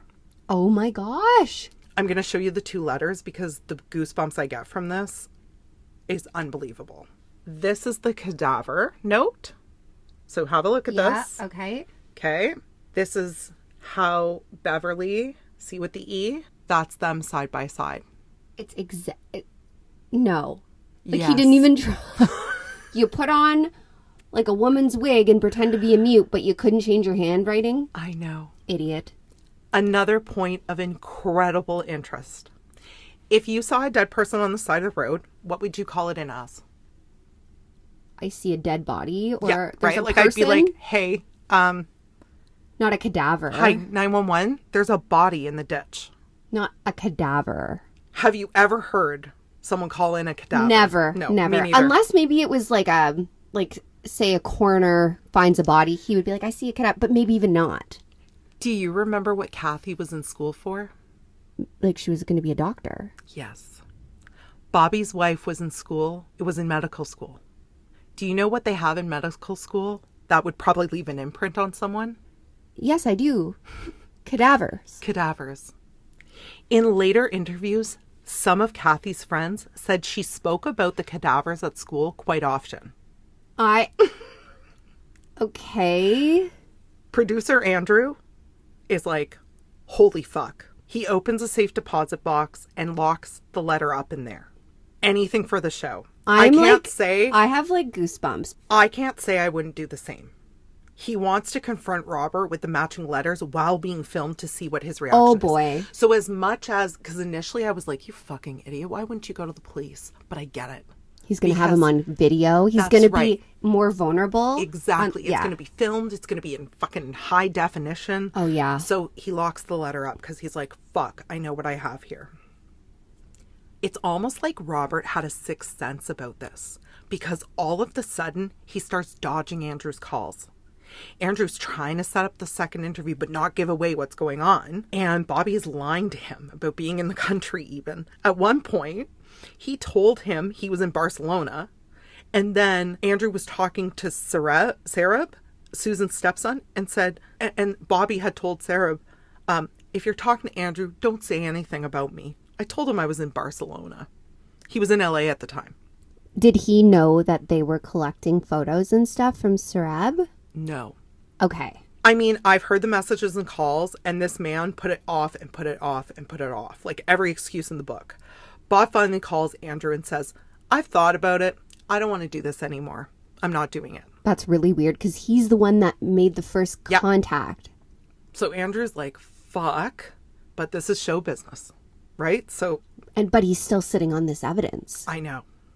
So the team starts moving on and planning on going to the police with the note. Because now they're like, okay, well, if we're not going to get him, we have to show the police. So they're getting ready to go to the police with this note. Because now they're like, well, somebody needs to know about this. Just before they do, they find out Robert has been arrested in New York City. What? And they're like, what the fuck? What was he arrested for? Turns out, while Andrew and the team were shooting B-roll of Bob in New York City, they got a bit too close to the Durst building, and Bob's brother ended up putting a restraining order on Robert. This is the same brother that hired bodyguards to protect him.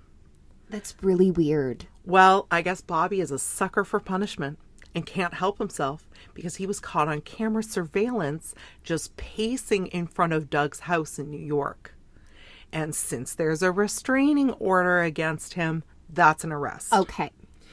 But what was he doing? He was just, and you can see the video footage in the documentary, and he's just pacing, goes up and down the stairs. But why? Exactly. But he gets out on $5,000 bail. The next day, he calls Andrew. And, who are making these bail, amounts?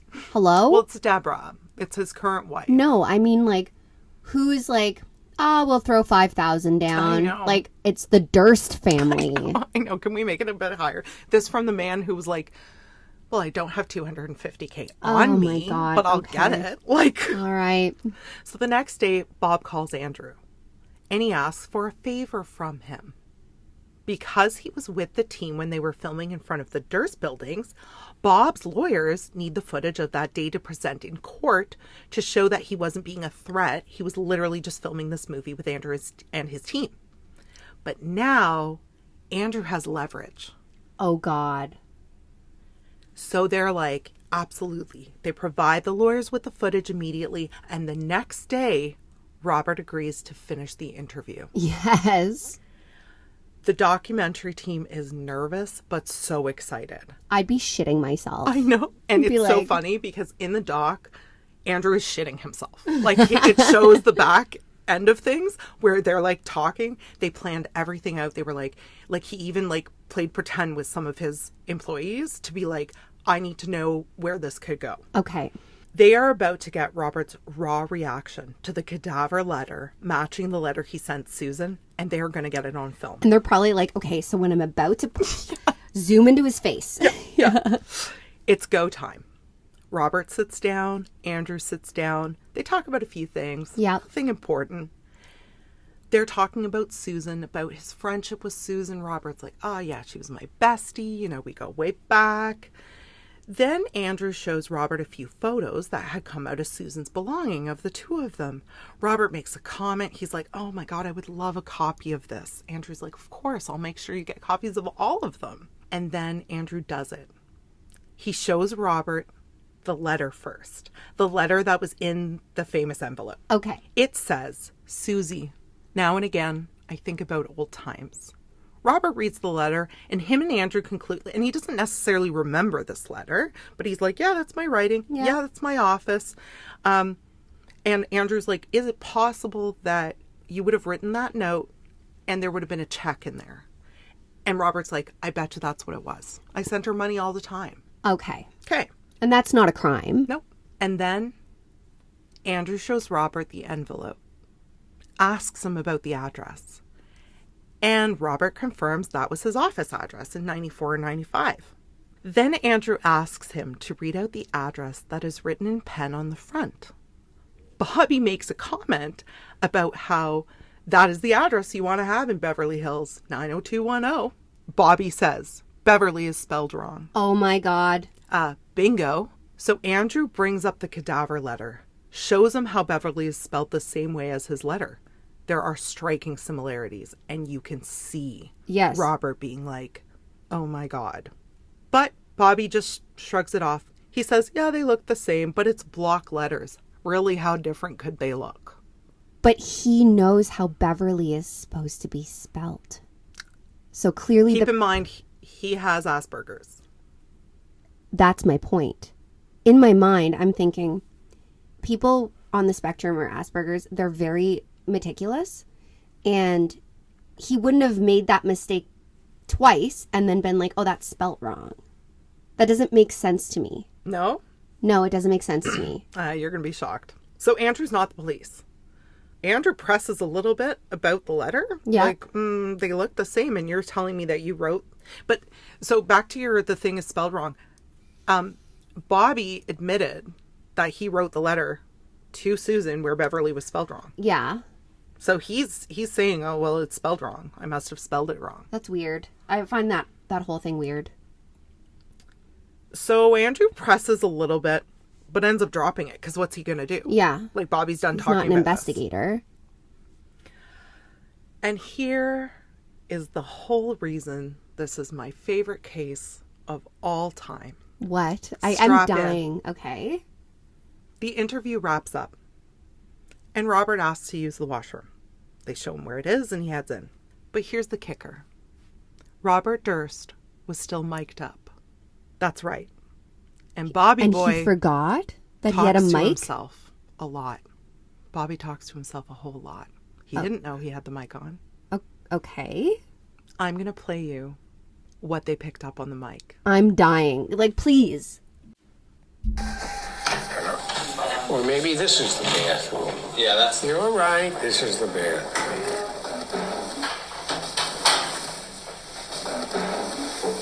There it is. You're caught. The hell did I do?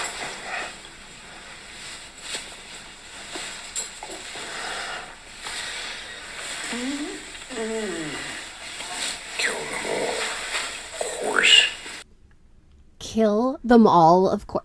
Killed them all, of course. He, like, hello? So. I'm dying. So. Hold on.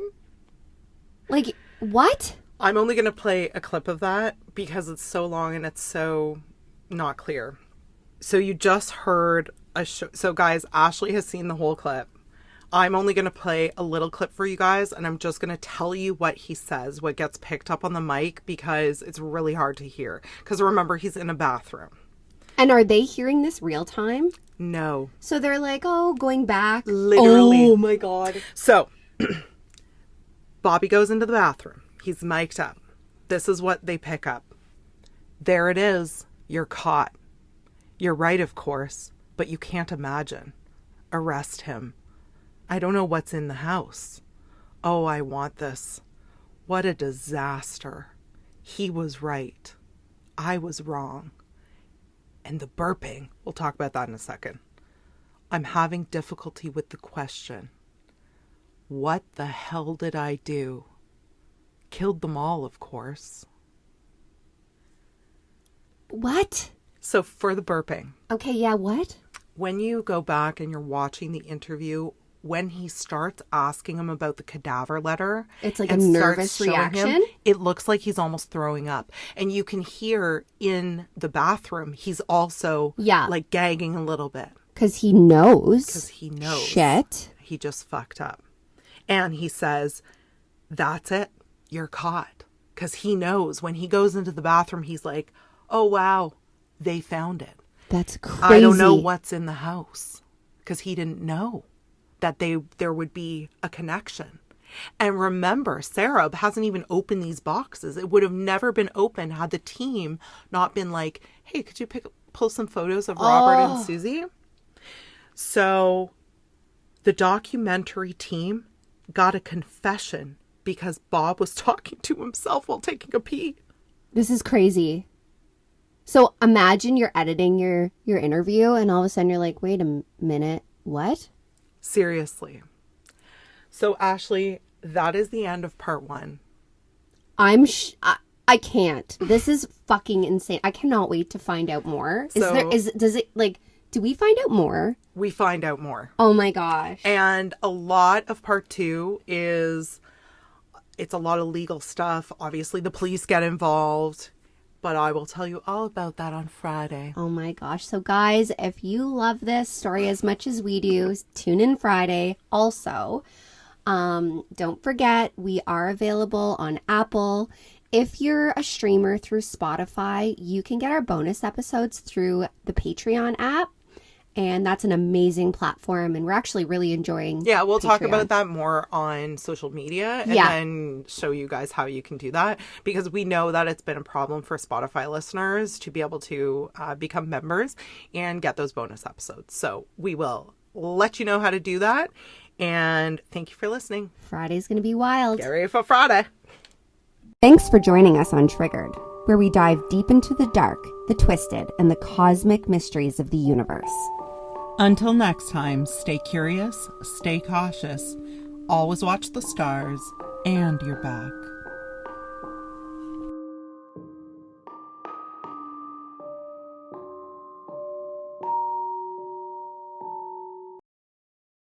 This is Triggered.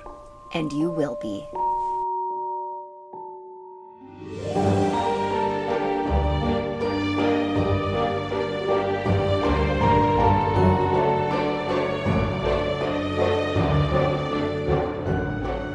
Hello. Hi, Chantal. Sometimes you have this fake, like you're trying. Hello. You're always positive, but sometimes I'm just like, what's going on in that mind? Hello, Chantal. I can't even do it. So Chantal and I tried to record separately today. It didn't work, so she had to white knuckle it on the crazy roads. Oh, the roads were awful. And today is part 2 of Robert. Yeah, Robert Durst. This guy. I can't. This guy. I'm starting to. Well, I was telling Ashley like this might be a 3-parter, but I'm really gonna try to get it done. Let's try and get it done. In part 2. Yeah. I think we can do it. It's just gonna be long, and you know what? You guys were saying that we should have some longer ones, so here they are. Your wish is our command. All right, so I think we should jump right into it because we're following up from before. So just a quick recap. We left off part 1 by revealing that Robert went for a pee-pee. Yeah. And when he went for a pee-pee, he was mic'd up. And Robert, our friend Robert, speaks to himself quite a bit. He talks to himself a lot. Robert went into the bathroom and basically confessed. I mean, himself. Yeah. So or his penis. Idiot. Can you imagine if that came out? He was just like, he was talking to I was his talking penis? to my dick. Like, oh, okay. So yeah, so that's where we left off.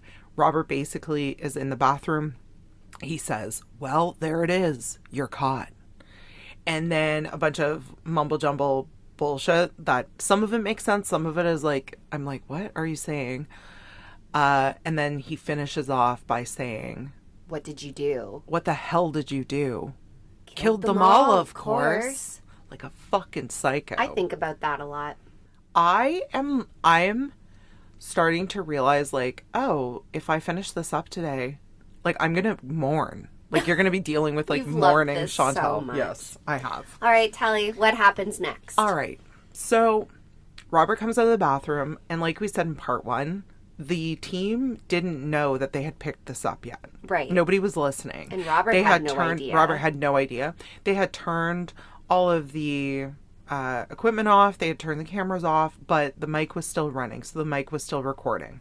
Obviously, the team very quickly learned, and I don't know all the intricate details of it, but it sounds like what probably happened was as Robert was leaving, they were like, oh, Bob, we just got to grab that mic off you. And they take it off, and then I would imagine their sound tech would have been like, huh. I wonder, and then listened and been like, holy shit, guys. Yeah, it's crazy. Imagine that moment. I know. All right. So the documentary is in production. It takes a little bit of time, but right away, the team contacts the police. Yeah. Because now they're like, they've got the footage of Robert seeing the cadaver note and seeing the envelope. And so they give not the cadaver note, they give the envelope that he had sent to Susie to the police. They're like, hey, this is this. Also, this is what we recorded. Yeah. And the police is like, okay, so that's where we're going to get started. Okay. So the FBI gets involved right away, obviously. They had quite the feat to accomplish at this point. They're trying to do this investigation now that they have the cadaver note and the Beverly Hill envelope, but they know they have to do it very carefully. Bob has all the means in the world to disappear.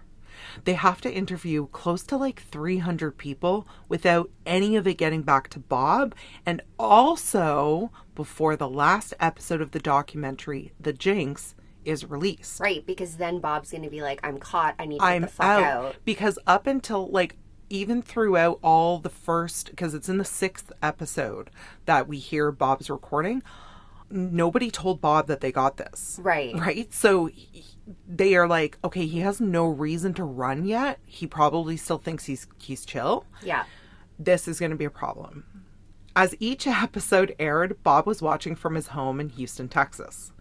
According to a friend, the first few episodes were almost comical to Bob. He would call his friend and be like, they've covered Texas, LA, and South Salem. What is there left for them to cover? The last 2 episodes are probably going to be so boring.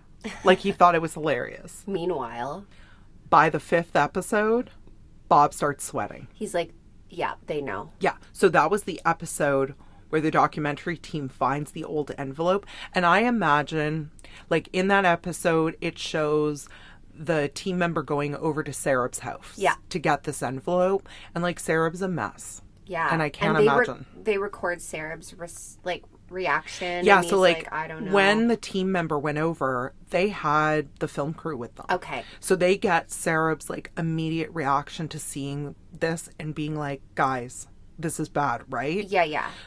So Bob sees the 5th envelope, and guess what? Bobby's on the run again. Shit. He's like, fuck, I gotta get out of here. Yeah. Bob starts writing checks almost daily for cash. Okay. He writes them in the amounts of like $9,000, $9,500 because banks have a reporting responsibility to the government for anything over $10K. So he's just below under the that. radar. Every day he's like, I'm going to take out $9,500. I'm going to take out $9,000. The FBI gets a warrant for a wiretap on Bob's cell phone. And they're able to track it leaving Houston, and then boom, the cell phone gets shut off, so they can't track it anymore. Okay.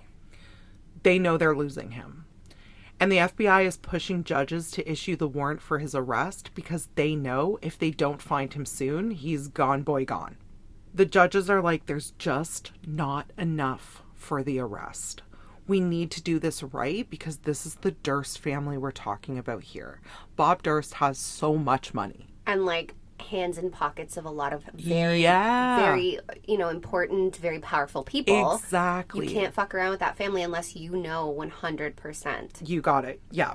So the judge is like, first, I'll grant you a search warrant for his apartment in Houston. You can go have a look in there, find something. So they arrive at the apartment and immediately get the management of the building to start pulling surveillance. The last time they saw Bob was Tuesday morning. They said he was being weird, which, like... Yeah, he is weird. Bob is always weird. Obviously, he's weird. But they said he was in and out of the building all day in, like, 30-minute increments. That's weird. And I've seen the footage, and it is weird because he's not, like... You would expect to see him, like, with bags or... Nothing. With what? Nothing. He's just, like... In and out. In and out. In and out. It's weird. In and out. They go in and they find his checkbook and credit cards because he obviously can't use those if he's on the run because then he's being tracked. They start looking through his stuff and they immediately realize this apartment has been cleaned out. They check back in with building management and say, who else would have come in here? Like, who else has access? And what they learn next is not only interesting, but can absolutely be one of those we couldn't make this up if we tried things. This whole story is like that. I know. Management says, actually, Thursday and Friday, his assistant Donna was in the unit with her husband. And the investigator is like, what kind of assistant is Donna? Management says, well, she cleans the unit on Mondays. And the investigator is like, cool. Why was she here on Thursday and Friday with her husband then? Which is a wonderful question. Yeah, like you're not hauling your husband to clean an apartment. It's weird. If I was like, Matt, we got to go clean old Bob's place, he'd be like, no, I'm going to pass. Management also says her husband does not usually come with her. And the FBI is like, how do you know that's her husband? Like, you seem pretty confident. Yeah. And the manager says, oh, he's friends with Bob. And then the manager says, yeah, her husband was one of the jurors in the Galveston case. That is, like, that's not allowed. First of all, that's a big no-no. I know. So, Bob and Chris became friends after he was acquitted. And if you're on that jury, okay, I'm just going to say this. If you're on that jury, you, like, even though he was acquitted, like, you know he did it. I know he did it. Here's the thing. Yes, Bob was acquitted of the murder of Morris Black, but he admitted to and pled guilty to dismembering him. Dismembering this guy. And you're like, that's a guy I want to be friends with. You're like, you and I are friends now. Like, what? That's fucking weird. In the documentary, like, it alludes to Chris just liked money. Oh. So Chris is looking at Bob and probably thought, this is my chance to kind of get my fingers in these pockets, in these very deep pockets. And, you know, Bob probably thought he owed this guy something because he got him acquitted of murder. Right. There is footage after footage of this couple coming into the building with empty bags and leaving with full bags, which is not a good look. I'd be curious what they're taking out of there. Exactly. So what, like, you got him acquitted and now you're going to help him cover up other crimes? Well, and that's what it's looking like. Yeah. It's looking like Bob calls them because from the sounds of it, Bob watches the 5th episode. Panics. Yeah. Pretty much, like, is weird for a morning and then he's gone. Okay. So he probably called them and was like, I'm going to need you to go into the apartment. Here are the things I need you to take out of there. Okay. And there's more on that later. As the investigators are going through this apartment, they're looking for everything, right? They're looking for hair. They're looking for bodily fluids. They're looking for anything that they can find. All I can think of is when you said hair, I picture him when he shaved his entire body and head and eyebrows. That. Like, what are you doing? You loved that part. And they realize this apartment has not only been cleaned out of Bob's things, it's been sanitized from top to bottom. That's really weird. Like, what are you hiding? Yeah, exactly. If you ask me to come here and, like, pick up some stuff for you and bring it to wherever you are, I love you. I'm not sanitizing your apartment just for fun. Also, can you get rid of my DNA? That'd be really great. Thanks. Right? So not only that, but they're like, this has been staged. There was a box left on Bob's bed, and in the box was just photos of Bob and Susan Berman. Yeah. And photos of Bob and Kathie Durst. So like a memory box? Yeah, it was like mementos and pictures. And it was like the investigator in the interview basically says like, it was almost as though Bob was saying, I would never hurt them. See, I love them. Uh-huh. It's the day before the 6th and final episode of The Jinx is about to air. The big one. Mm-hmm. There's an investigator listening in live to the tap they have on Bob Durst's cell phone, and a call comes in. So just a bit of a side note, and a lot of people don't know this, as soon as the answering service picks up, your phone is being tapped. Or like your phone is recording that. Like somebody, if someone's listening in to your line, they can hear as soon as... Even if you're just listening to your messages? That's right. And this is going to maybe shock some people, but the same goes for if I call my whatever company and they put me on hold, they can hear what I'm saying while I'm on hold. Yeah, exactly. Yeah, I'm now like going back all over all the things like, I've said. I'm shit. like, ooh.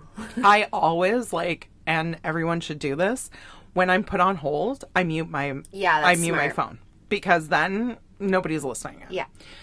So anyway, so the person who is listening into this tap can hear buttons being pressed, and he realizes, oh my God, this is Bob trying to get into his answering machine.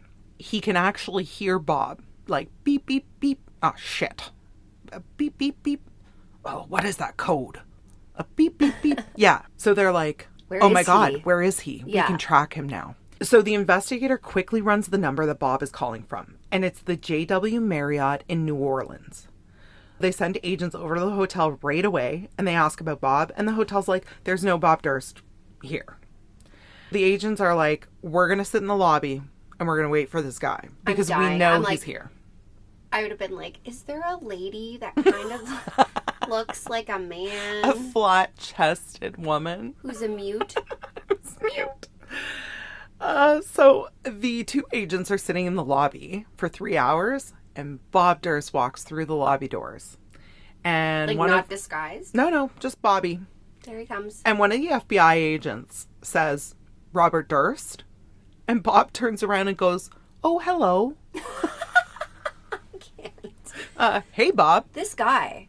We've been looking for you. So they ask if Bob has ID on him. And Bob's like, yeah, come on up to my room. I'll grab it. He invited them up to his room? So immediately they have access to what's in the room. They're like vampires. Like, you gotta invite them in and then you're good. In his room, they find a loaded revolver, $80K in cash, a phony ID, and a map of Cuba. And those things right there are enough for them to arrest him. Oh. Because why do you have a phony ID? Yeah. And he had the loaded revolver, which I don't think was registered to him. And you can't just be like walking around with an unregistered. I wonder what the gun laws are. Yeah.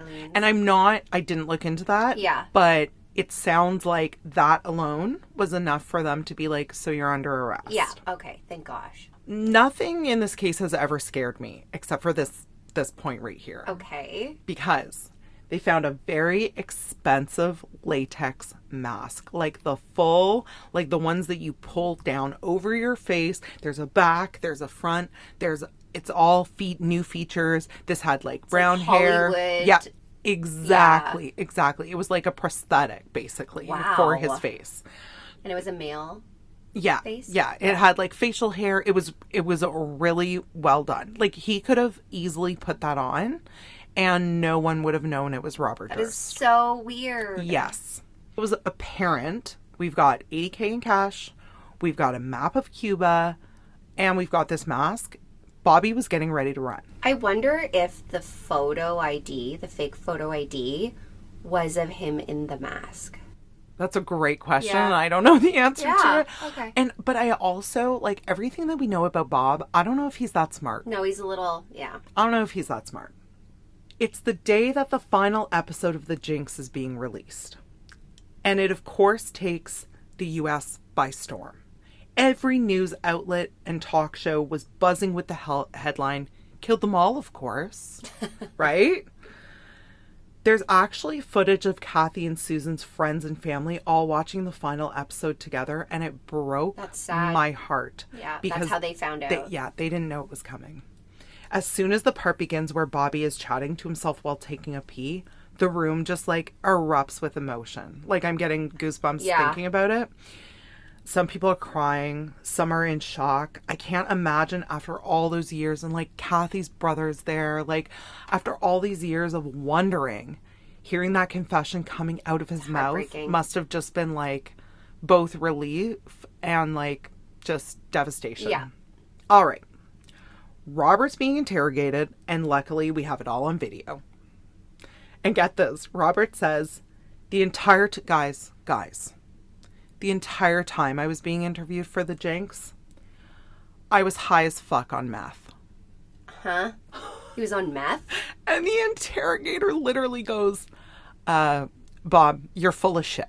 Yeah. No, you weren't. We're well aware. Like, cut the shit. Bob kind of just shuts down after that and heads off to jail in New Orleans. Okay. Because he's not talking. He's like, well, if you don't believe I was high as balls, then I don't want to talk. And you weren't high as balls. I feel like they would have gotten a better confession had they just left him alone in the room, because he would have just chatted away to himself. I don't know. It's so funny because I wonder if after Bob saw that, if he was like, well, I'm never going to talk to myself again. Not ever. Bob's first visitor in New Orleans is Debbie, his wife. Yeah. They discuss what properties they're going to sell to cover his legal fees, etc. It's a pretty boring chat. The second visitor is Dick DeGuerin, one of the same lawyers that got him out of the murder charge in Morris Black's case. And they recruit celebrity lawyer David Chesnoff. This guy is a hard hitter. Think Paris Hilton and, is it Suge Knight? Suge Knight? Yeah. Am I saying that right? So, hard-hitting celebrity lawyer. So now Bob's got a kick-ass defense team. And I will give them that. Like, they're incredible. Yeah. Like, if Bob was poor, there would be no chance in hell. But also, like, as a defense lawyer, you would look at that and be like, I don't want to. Because this person doesn't deserve to be free. I know, but that's defense lawyers. Yeah. Like, all of Bob's phone calls in and out of prison are recorded, obviously. And staff is noticing that Bob is calling all sorts of people.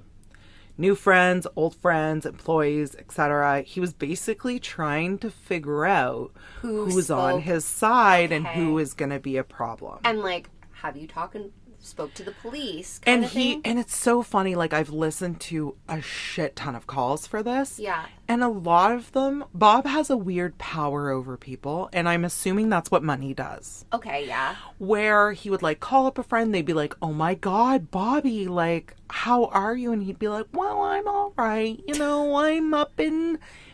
I'm in jail, right? And they're like, yeah, I do know. Everybody knows, sir. The whole world. The View was talking about it. Like, the whole world knows you're in jail.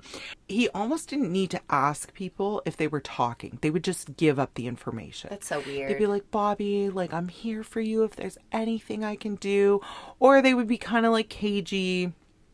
It was weird. There's actually a recording of one of his calls where he's telling a friend, well, the DA is gonna call you, but remember, don't tell them shit. Does he not realize that he's being recorded? It's really funny that I don't know if initially at the beginning he didn't.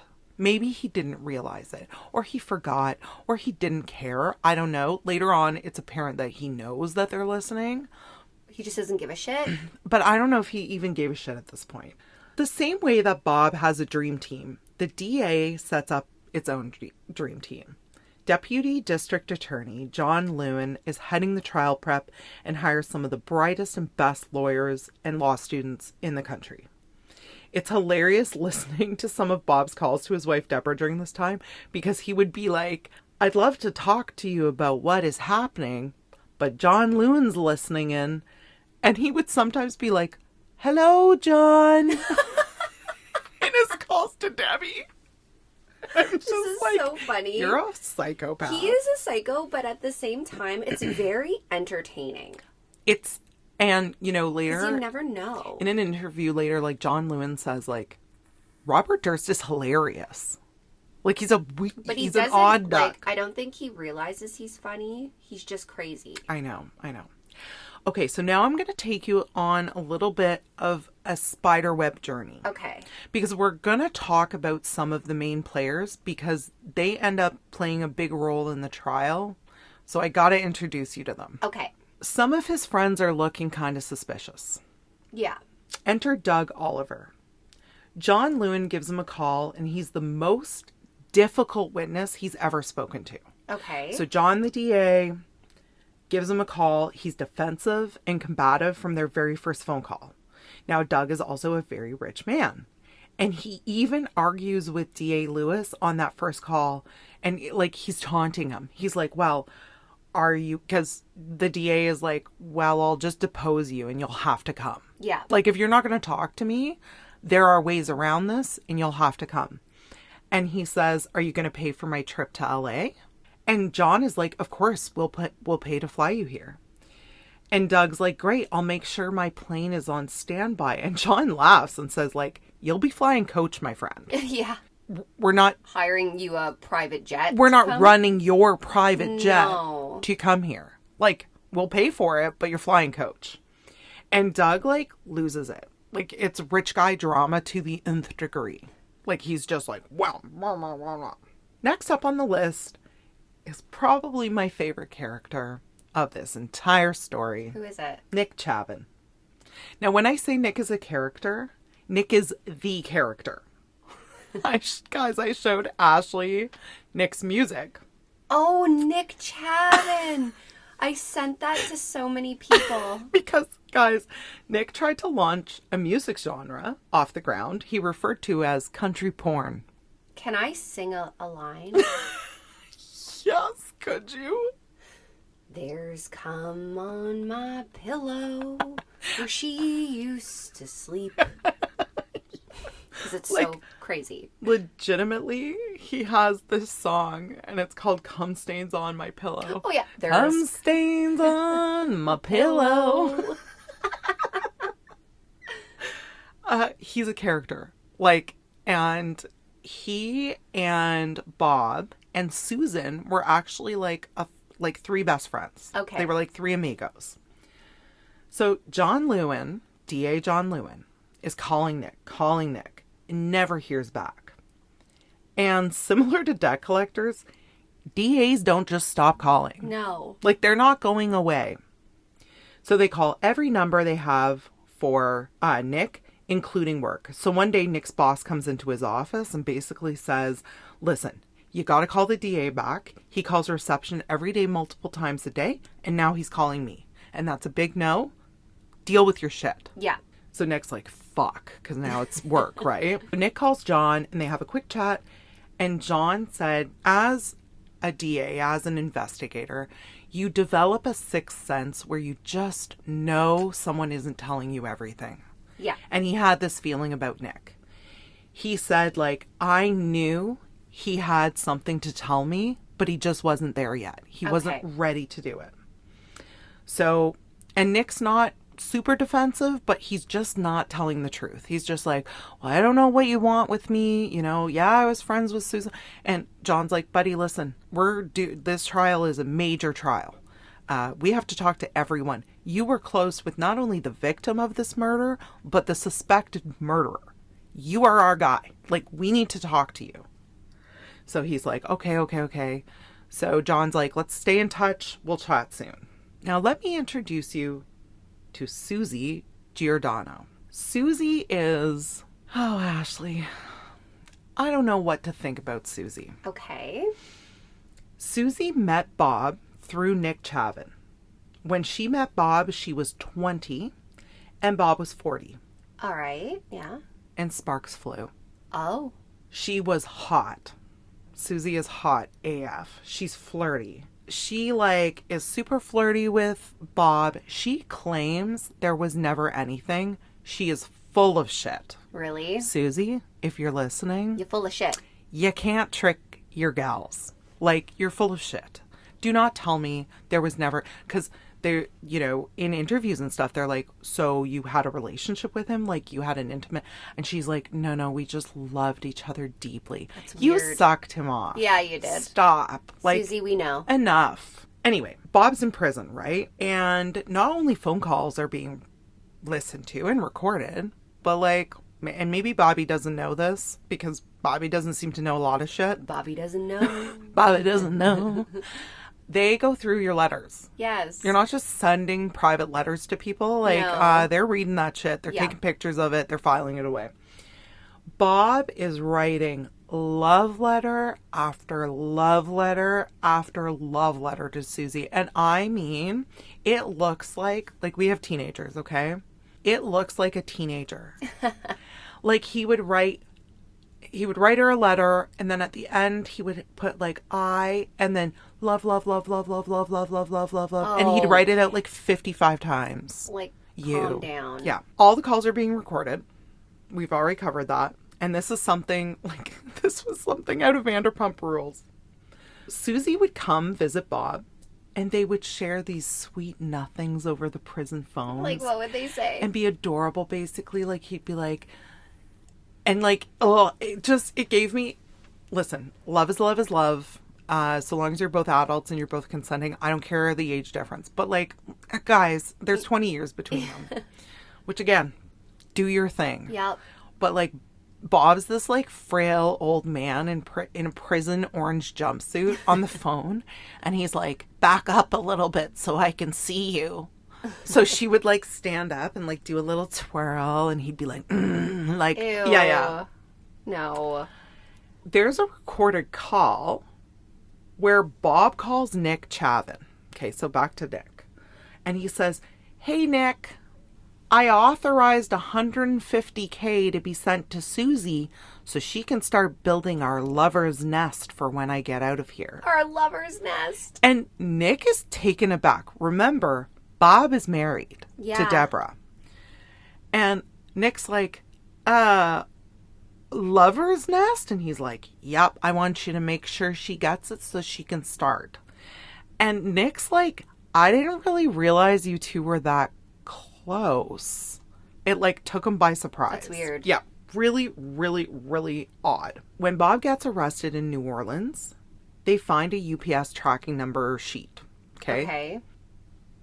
Bob didn't have time to go pick it up before he was arrested. Okay.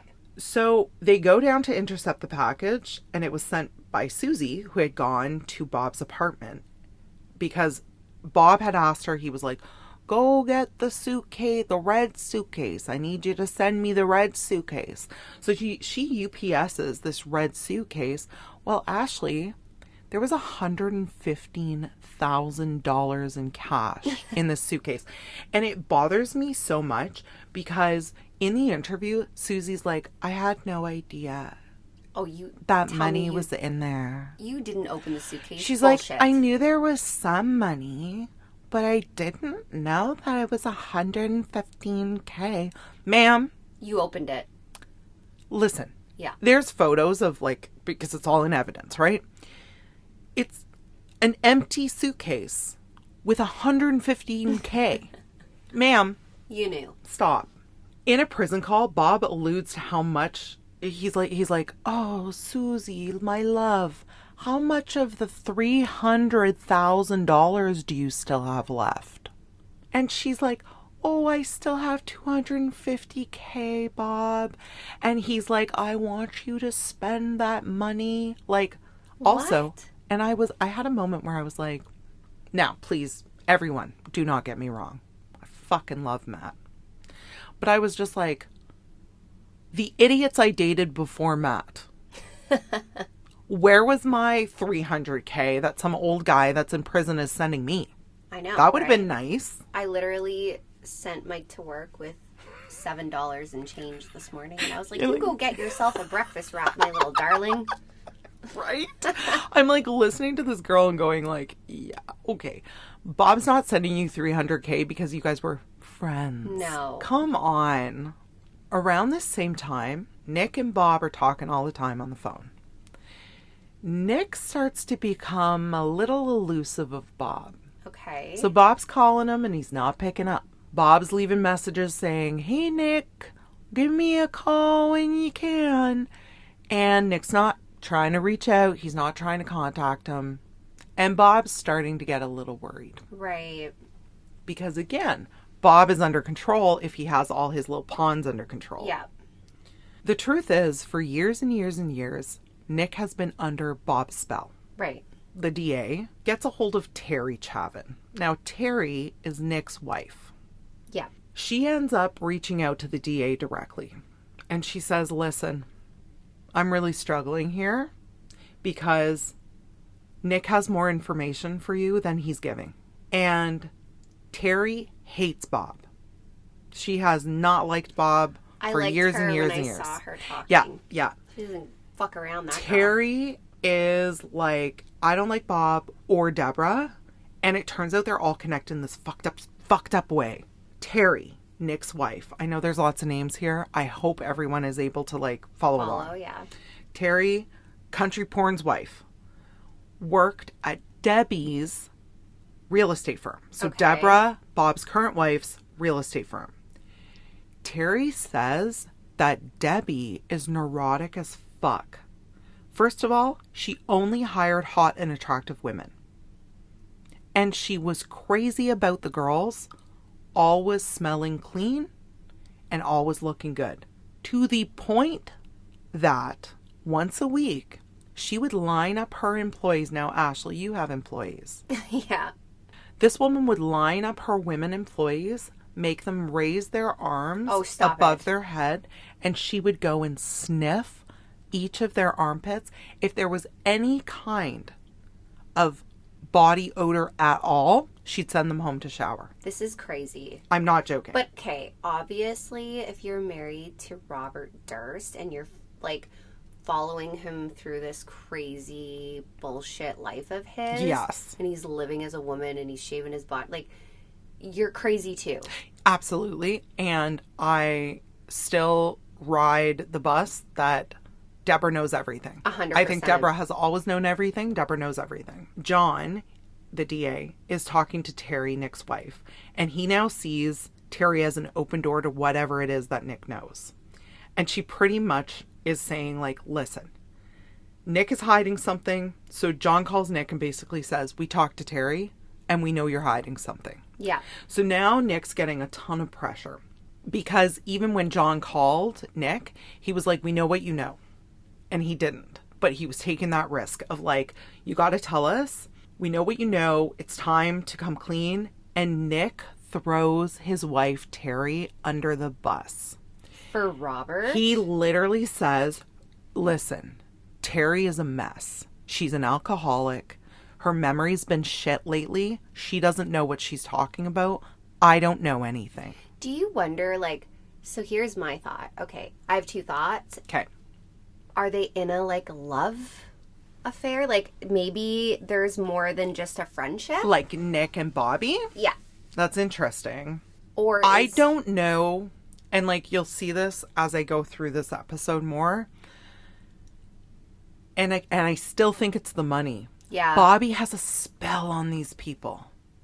Bobby had a way, a manipulation that made him appear to be this like great guy who was just, you know, open with his money, wanted to share his wealth with everyone. But there was a manipulation tactic where these people felt like they were devoted to Bob. Okay. Yeah. Eventually, and it wasn't long after the call with John, where John's like, we know what you know. And Nick throws Terry under the bus. Nick calls John and says, okay, I'm ready to tell you the truth. And John's like, fuck yeah. Because he knew. He was like, he knows something. He knows something. All right. Everyone take a deep breath. Have a sip of wine or a sip of your coffee or whatever. Okay. I'm like, why is she saying this to me? Only because I know we're jumping around a lot. Okay. And I just clear your palate for a second. All right. We're going to go back to Susan Berman. Yeah. Okay, we all remember Susan, murdered mob style in her home in California. Yeah. There are a lot of players here, but just try to follow along. So we're talking about Susan. Robin Carr Morse is a close friend of Susan's. She's contacted and she has quite the story to tell to John. She remembers the Christmas Susan was murdered. Susan had been extremely agitated that Christmas. Okay. Like, Robin remembers every time they'd talk, Susan was like on a next level. First of all, Susan was really desperate for money. Yeah. Susan Berman was not doing well, and we had suspected that in part 1 because things weren't looking great for her. But Robin was basically saying, yes, things were very bad. And Robin said, like, I'll send you money. And Susan kept saying, it's okay, I have money coming soon, around Christmas. She kept saying, like, there's someone coming around Christmas and I'm going to blow a situation wide open because I can't live like this anymore. This is what she's telling Robin. So she is like, I'm going to fucking tell or you're going to pay me. And Robin's like, what are you talking about, Susie? Like, you need money, I'm going to send you money. And she's like, no, I'm not accepting it. It's coming. Susan literally said to Robin, I want to tell you, but your life would be in danger. It breaks my heart because watching Robin's interview, like, she obviously was really good friends with Susie, and she, like, kind of tears up and says, like, I should have pressed her more. I mean... And I'm like, oh, honey, no, you didn't know. But also, she maybe didn't know about the Robert thing. She might have been thinking about the mob ties. Exactly. There's a lot of things. Exactly. And that's the thing, is that tied in really closely to the mob thing. Yeah. Right? We're getting close to the trial. Okay. So we've done all the pre-trial or preliminary hearings have concluded and the actual trial begins. State of California against Robert Durst. The jury is seated, the defense and prosecution come in, and they're ready for Mr. Robert Durst. The door opens and they wheel in Robert Durst in a wheelchair in a neck brace. What? Why is he in a wheelchair and why is he wearing a neck brace? His head is shaved again. Okay. He's got a catheter bag attached. Is he trying to just look frail? He's looking hella rough. Yeah. I'm not a doctor, and I don't claim to be a doctor, but hear me out. Robert's in a neck brace, and, like, I've watched this whole trial. Okay? I saw him in the neck brace. He is swiveling that neck around like nobody's business. In the neck brace? Legitimately. There was, like, 15 times I was like, Bobby, if you're trying to convince me that you're frail and your neck is fucked up, you're doing a terrible job. Like, literally to the point where a couple times he'll, like, turn his head, like, pretty quickly, and, like, the neck brace is like, hello? What are you doing? I'm dead. Yeah. DA John Lewin gets up and explains that in order for us to even be able to talk about the life and murder of Susan Berman, we need to go back to Bob and Kathie Durst. Yeah. Quick refresher, because I know we're in part 2. Kathie was Bob's first wife, the one who went missing in 1982. The med student. Correct. First up on the stand is Dr. Albert Cooperman, the former dean of Kathie's medical school, the one who took the infamous call from Kathie on Monday morning. Remember, she called in sick that day. Yeah. And that was kind of what everyone was riding on, was that, like, Kathie was in the city, she called in sick, she couldn't go to school. Really, if we're looking at the whole picture, if the call didn't come from Kathie, and we know the doorman never saw her, the last person to see or interact with Kathie would have been Robert Durst. Yeah. So the good doctor gets up to testify. He says a woman called and stated that she was Kathie Durst, and she said that she would be absent that day. The dean said why, and Kathie said she had a headache and some diarrhea. Now, this is interesting, and I was like, oh shit, when I was watching it. Dr. Cooperman states that in all 4 years of his tenure as dean of this school, outside of this call from Kathie, he had never received a call-in sick call from a student. It's a weird person to call. Why Exactly. are you calling your dean? You would call your teacher, you would call your professor, you would call, because what she was actually calling in sick for was her rotation at the hospital. So from what I understand, the medical school program that Kathie was part of, there was in class and then there was in the hospital where you were doing rounds with other doctors. This is really interesting. It was 1982. It was pre-pandemic, and according to some of Kathie's medical school classmates, who also testified, no one is calling in sick unless you are quite literally in the hospital. Yeah. It was a different time, and the culture was that unless you were essentially in a coma, you're going to your rotation. That's how it was for me in school. Oh, God. A headache and diarrhea was not even close to a good excuse for missing. One colleague even said, you show up even if you're dragging an IV pole behind you. Literally. Yeah. I laughed at this because I don't even have to have a symptom outside of, I'm feeling, the vibe is off today. Yeah. I'm staying home. Yeah. Anyway, this like upset me greatly. I was like, no, everyone needs to stay the fuck home. Mm-hmm. Anyway, they did not do that. Given all of this, we can fairly certainly conclude that Kathie would not have made that call that day. Then who did? It was a woman who called. Of this, the dean was sure. We can assume that if Bob was the last one to see Kathie, and Bob's best friend in the whole world was Miss Susan Berman, then it was most likely Susan who made the call that day, not fully understanding how out of the ordinary it was for a medical student to call in sick. Yeah, right. This trial is so fascinating because, remember, this trial was for the murder of Susan. Yeah. But a large part of the beginning of the trial was spent discussing the circumstances surrounding Kathie's disappearance. Because in order for the jury to understand why Bob Durst would murder Susan, they had to go into detail of the secrets Susan had been carrying around for 18 years. Yeah, absolutely. The Kathie Durst case was reopened end of 99, and Susan had told Bob that she had begun getting calls and messages from detectives asking to set up a time to speak to them. So things were closing in at that time. He's panicking. He's like, I need to kill her because... And she dies end of 2000. Yeah. Kathie's case was open end of 99. Yeah. So really, how long can you... And we were just talking about this. The DA will not stop. No. Like, they're not stopping. They're calling you all the time. Could she have avoided them for a year? Probably. But not forever. It was closing in. Yeah. All right. The defense gets up and says, this entire case is based off the thought that Bob murdered Kathie, which we have no concrete proof of, and that Susan helped Bob cover it up. And David Chesnoff, one of Bob's attorneys, makes an interesting point. Do you remember Andrew Jarecki's first film that started all of this, All Good Things? Yes. Okay. Well, Chesnoff is saying this whole thing is based on a fictional movie.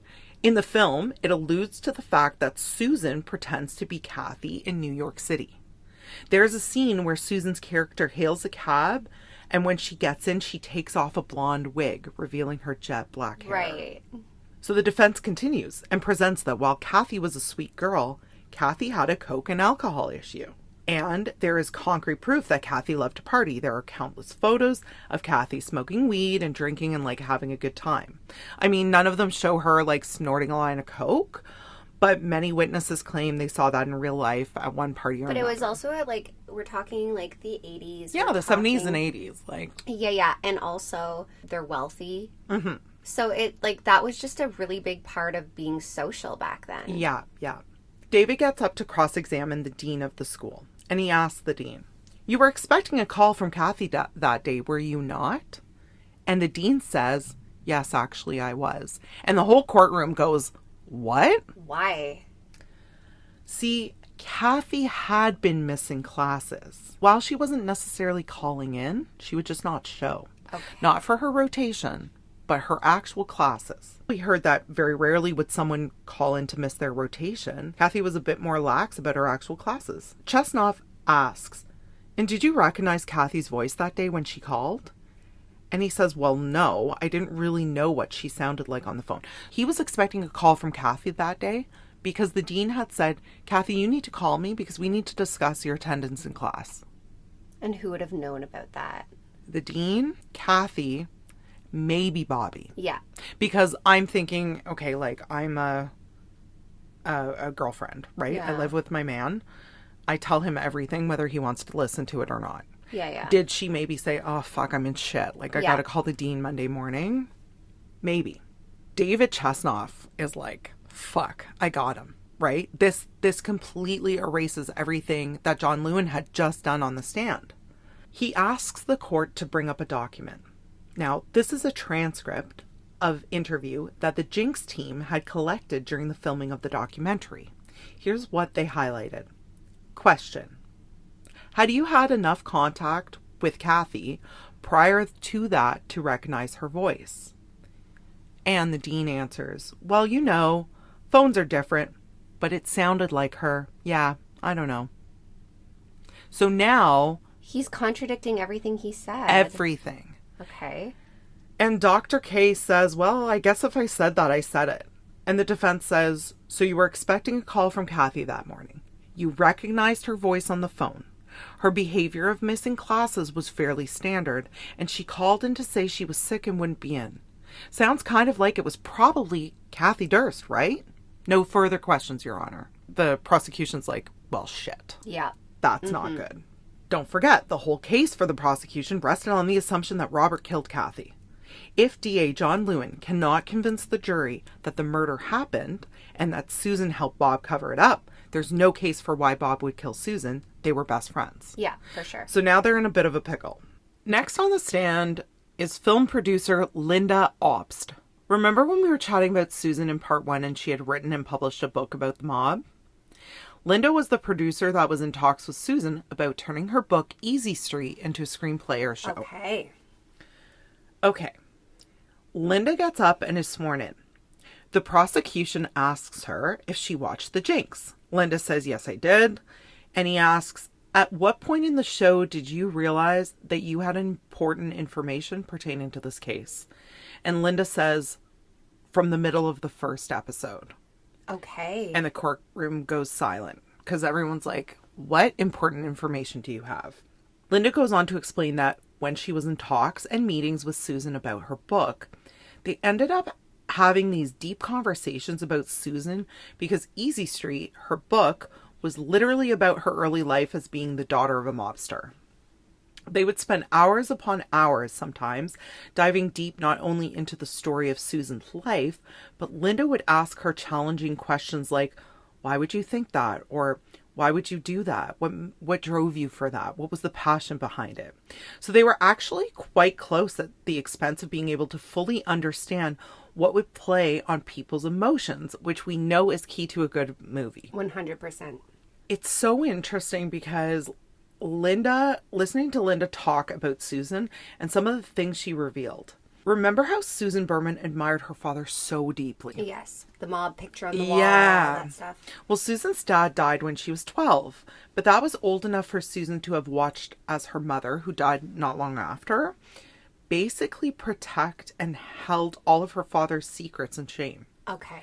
Her mom was the first example of how a woman helps a man by sheltering him and covering for him in any way she could. No. So when Robert came along, Susan knew exactly how to protect him. She had mommy as an example. So knowing this, Linda's on the stand and she says that she asked Susan, well, how have you protected Bobby in the same way your mother protected your father? I don't see the connection, as you and Bob aren't a couple.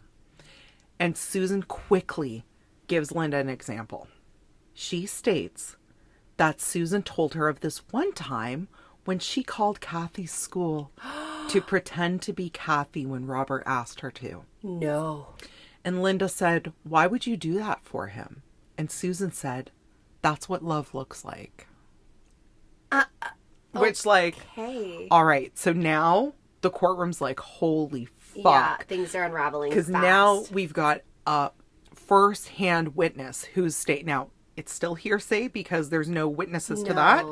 But this woman is under oath and she is saying, this was the conversation we had. All right, we're going to take just a little step away from the trial for a minute. Okay.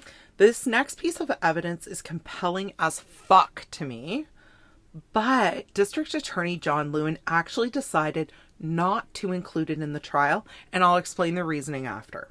There is a call that was recorded between Susan Berman and Andrew Goldman 10 days after Kathie had gone missing. Now, Goldman was one of Susan's friends and was a confidant for Susan. She really looked up to him. She thought he was brilliant. He was a reporter, so he naturally just recorded most of his calls that came in. Okay. And this call is unbelievable. I have heard the whole thing. I mean, I'm biased. I have my own thoughts about this case. But I highly encourage anyone who's interested in this case to listen to the whole call on the Jinx Part 2. Anyways, the call is Susan asking Andrew a shit ton of questions. She probably says, "This is confidential, right?" about 12 times. Really? And it's like she's going through a list. She starts by explaining that her best friend, quote unquote, is missing. Kathie was never Susan's best friend. That is weird. Ever. She calls her, in this call, Susan calls Kathie her best friend over and over and over again. That's really weird. Okay. Then she asks Andrew, "Do you think that she ran away?" And Andrew talks through that with her and says, "No, I don't think she ran away." Then she says, "Do you think that she was kidnapped?" And again, Andrew's like, goes through it and he's like, "No, because..." There'd be a ransom. Exactly. Mm-hmm. Like, Susan is asking these questions and Andrew's like disproving her theories. Then Susan says, "Okay, let's say she was killed and dumped in the river. How many days before she washes up?" That's a really specific question. Right? And Goldman is like, well, usually they always end up washing up at some point or another. Especially a river. Unless they're like cemented. Sure. But he's like, So then Susan says, well, and it is astounding to listen to this call because Susan talks, like she keeps saying, "Oh, my best friend Kathie, my best friend Kathie." She talks shit about Kathie through this whole call. That's weird. So she says to Andrew, "Well, you know that Kathie was a drug addict, right?" And Andrew's like, "Well, no, like, I'm literally, you're telling me all of this right now." She's like, "Well, do you think it was a drug thing?" And again, like... It's like she's planting seeds. Okay. Well, and it's about this time in the call that you're listening to it and you're like, oh my God, she's trying to come up with a story that makes sense. Believable. And she needed Andrew Goldman to walk through it with her. But she wasn't telling Andrew Goldman what she was actually doing. She was coming across as this like concerned like, where's my friend? Idiot. It's awful. Susan says, well, she was wearing diamond gold earrings. How would he know that? And then Andrew goes, oh, well, now that's interesting. Because someone downtown New York is definitely trying to steal real gold diamond earrings. Like, that's a real thing. Like, I don't know what kind of neighborhood she was in. Andrew was immediately like, oof, really? Were they noticed? And Susan was like, yeah, they were huge. They were really noticeable. And we used to tell her all the time, don't wear those on the street. What are you doing? Andrew's like, honestly, out of everything we've talked about, that sounds like the most likely. Maybe she was, someone was trying to steal them from her and something went wrong and they just got rid of her. The next day, Susan calls the media and spins the diamond earring heist story. No. It was printed like the day after. Interesting. And they never used that in court? No, and I'm going to tell you why. But before I do, those earrings that she was talking about were actually found in Bob's apartment. So she didn't even have them on. So she didn't even have them on. Okay. So the reason that DA John Lewin basically says, no, I'm not using this, is yes, the tape is super interesting, but he felt that it painted Susan in a very bad light. And remember, in this trial, Susan is the victim. Mm-hmm. Susan's been murdered. He said when you are, because in the call, it's awful. Susan's like, she's a drug addict and an alcoholic from a dumb Irish Catholic family. She talks she went about hard. She really just says awful things about Kathie. And if this was your best friend, if you go missing, let me tell you all the shit about Ashley. John was saying when you have a victim who you're presenting evidence that they come across as an asshole. Yeah. He's like, you end up seeing the jury almost has this attitude them. of like, I don't care if her death sees justice or not because she's a bitch. Yeah. So he didn't want to do that. So he left it out. John says, but I had something even better than the tape. Back to country porn guy. Oh, I love this guy. Nick Chavin is the star witness. Okay. He's testifying against Robert. against Robert at this point? Correct. What made him change his mind? Remember how earlier in this episode, John had called Terry his wife. Yeah. And then John had called Nick and been like, buddy, yeah, we know. Yeah. And he was like, you know nothing. Terry's a psycho. Fuck off. And I guess there was just a moment of come to Jesus type thing where he was like, fuck, I'm not going to get out of this. Yeah, yeah. Nick ends up with security guards going from New York to LA for the trial because Nick's terrified. Of Robert's family? Of Robert and his associates and whatever. I know Robert's in jail. Robert has long arms. Yeah. And I'm terrified. He's already killed a witness to one of his previous crimes. We're here today because somebody was a witness.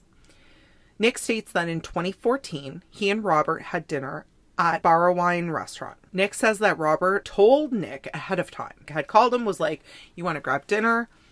Nick's like, yeah, man, that would be great. I'd love to see you. He says, I want to talk to you about Kathie and Susan.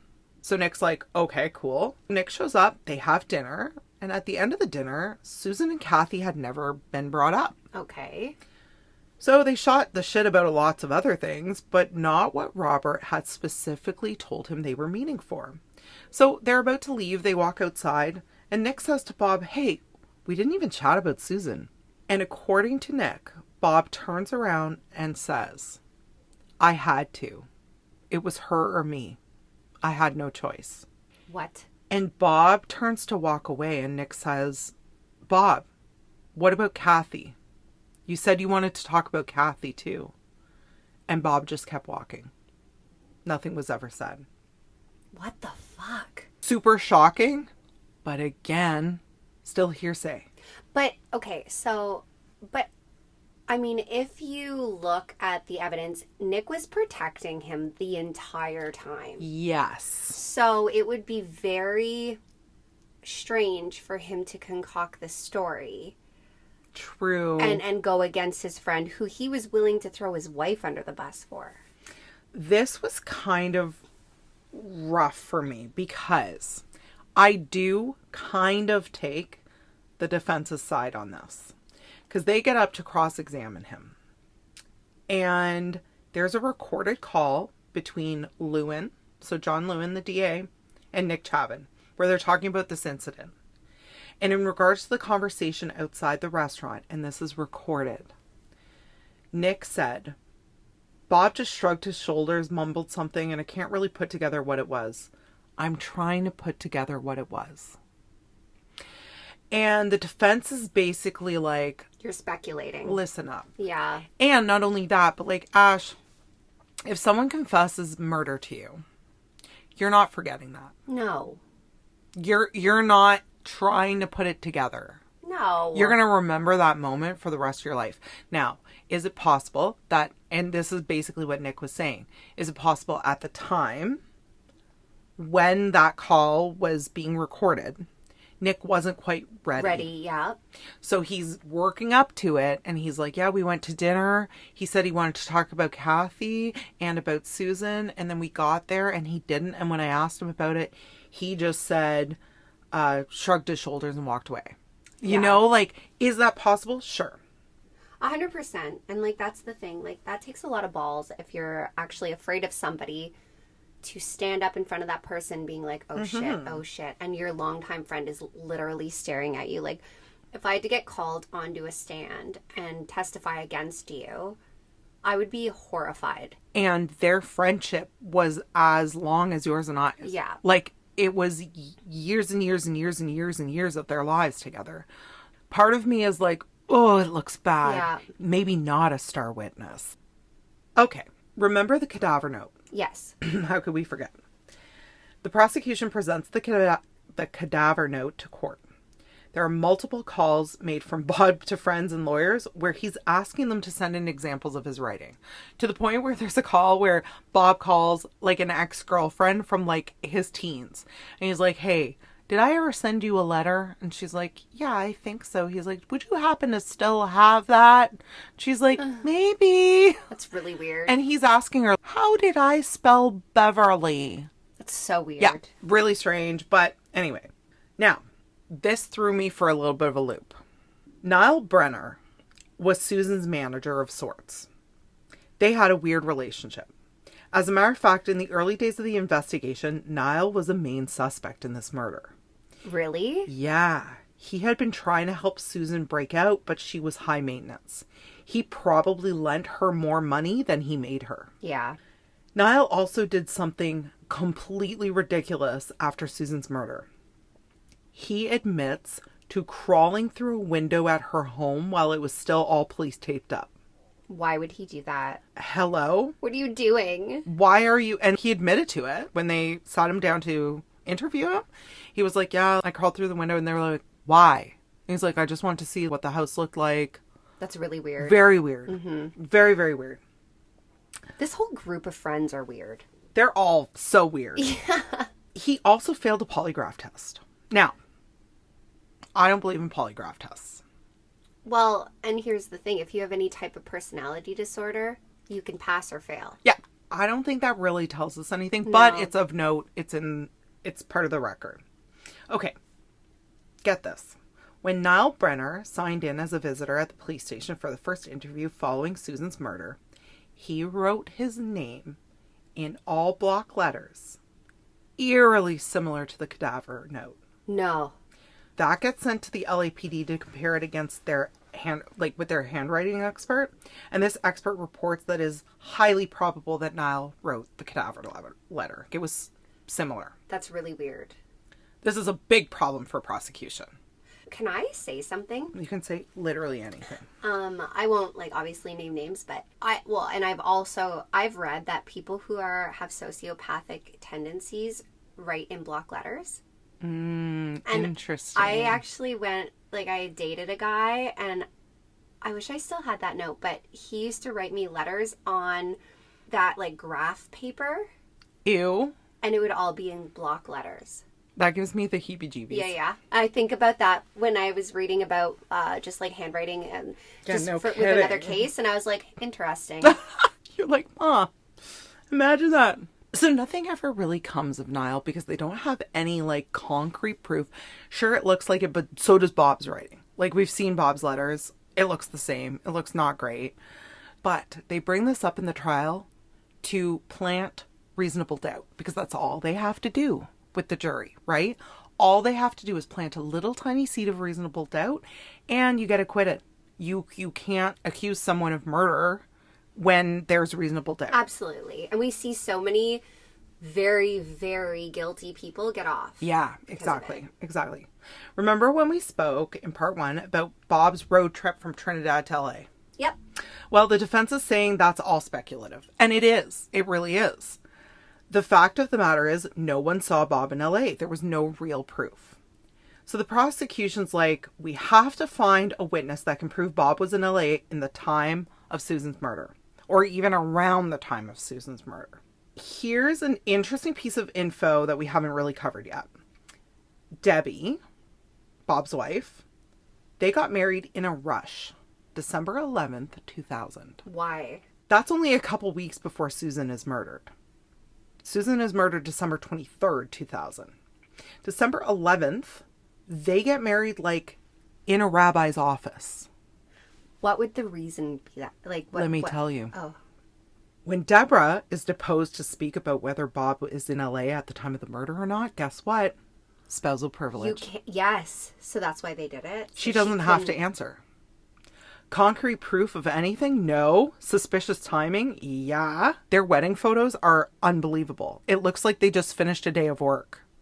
They're just getting married in a rabbi's office downtown New York. Yeah, but they're a bunch of loons anyways. They are. So they're like, okay, who else can talk about Bob being in LA? What proof do we have here? DA John Lewin calls Stuart Altman, Bob's friend and attorney. The boys have known each other since high school. Wait, he was his attorney? Excellent question. Let me answer it for you. Because he can't. Yeah, so let me answer that for you. Stuart is an attorney. Oh, he's not the attorney. And he had sometimes been Bob's attorney in business. Okay. Never in a court of law in terms of any of these charges. Criminal, okay. Correct. His wife, Emily, sometimes did Bob's books. Now, attorney-client privilege not only protects lawyer and client, but protects client and any of the lawyer's staff. They're like, was Emily a staff member at her husband's firm? Well, Bob's lawyers fought very hard to uphold that privilege, but the prosecution worked equally as hard to get around it. Because again, Stuart was at times Bob's attorney in business, but never in crime. But it still wouldn't matter. Anything he discloses to him, it's still client. So now they're like, was he your attorney during this time? Mm-hmm. He was not. Okay. They start putting together a case to show that while Stuart was at one point Bob's lawyer, he was not on Bob's legal team. The prosecution listens to calls from Stuart to Bob while he is in prison. It is all friend conversations, not legal at all. They're not talking about any legalities. Okay. To the point where there's a call where Bob tells Stuart he took a giant dump that morning. Oh, okay. I don't know about you. I don't tell my lawyer when I poop. It's just not a thing that's happening. The prosecution actually wins the case and gets the client attorney privilege overturned. Stuart and Emily are flown to LA to testify in court. Interesting. Mm-hmm. Stuart gets on the stand and acts like a total idiot, even to the point where he asks the lawyer questioning him to describe what a confidant is. Okay. The lawyer says, would you say that you are Bob Durst's confidant? And this lawyer says, please elaborate on what a confidant is. No, he wasn't confused. I know. He's trying to, trip him up. Oh, yeah. And then the lawyer asks Stuart, he's like, has Bob ever given you money or gifted you money? And this dude says, I don't understand the question. The lawyer looks at the judge and is like, help? That's the thing. I've seen a lot of very intelligent people, even in police, yes, in interrogations, yeah, and they're like, did you blah, blah, blah. I'm sorry, I don't understand what you're asking me. Because if you say you don't understand, yeah, nothing you say can be held. Exactly. So he's not a shitty lawyer. No, he knows exactly what he's doing. He knows exactly what he's doing. It is literally some of the most ridiculous line of questioning I've ever seen. But then we have Emily. Emily gets on the stand and John Lewin says, do you know where Bob Durst was at the time of Susan Berman's murder on December 23rd, 2000? And Emily says, God, I wish I could remember. And it immediately seems like she's lying. Because here's the thing. If you don't remember, you're going to answer no to that question. Yes. You're not going to say, goodness mercy, I wish I could remember. Something interesting about Emily, she's a hot mess on the stand. She's not good. Okay. She's like a blubbering idiot. She is crying. At one point, she's yelling. John asks a few more questions, and she's just freaking the fuck out. Because she knows she's under oath. She's and like, she's lying. You don't know what this is doing to me. It's unbelievable. Whoa. But she slips up. He's just asking her the questions he has to ask her about, okay, well, do you know where Bob was in December of 2000? I don't know. It's ridiculous. It's like when you ask your kids. I know. Honestly, that's exactly what it was like. Anyway, she ends up slipping up and saying, well, Bob told me he was staying at the Beverly Hilton. And the lawyer's like, in Los Angeles. And she's like, yeah, but I don't know exactly the date. And he's like, but it was December 2000. And she's like, yeah, I think so. So John's like, all right. His last question for Emily is, are you aware that Bob has never admitted to anyone that he was in LA during December of 2000? And you can almost see her crumble. And she goes, fuck. No, I didn't know that. Yeah. And he's like, I have no further questions. Okay, Ashley.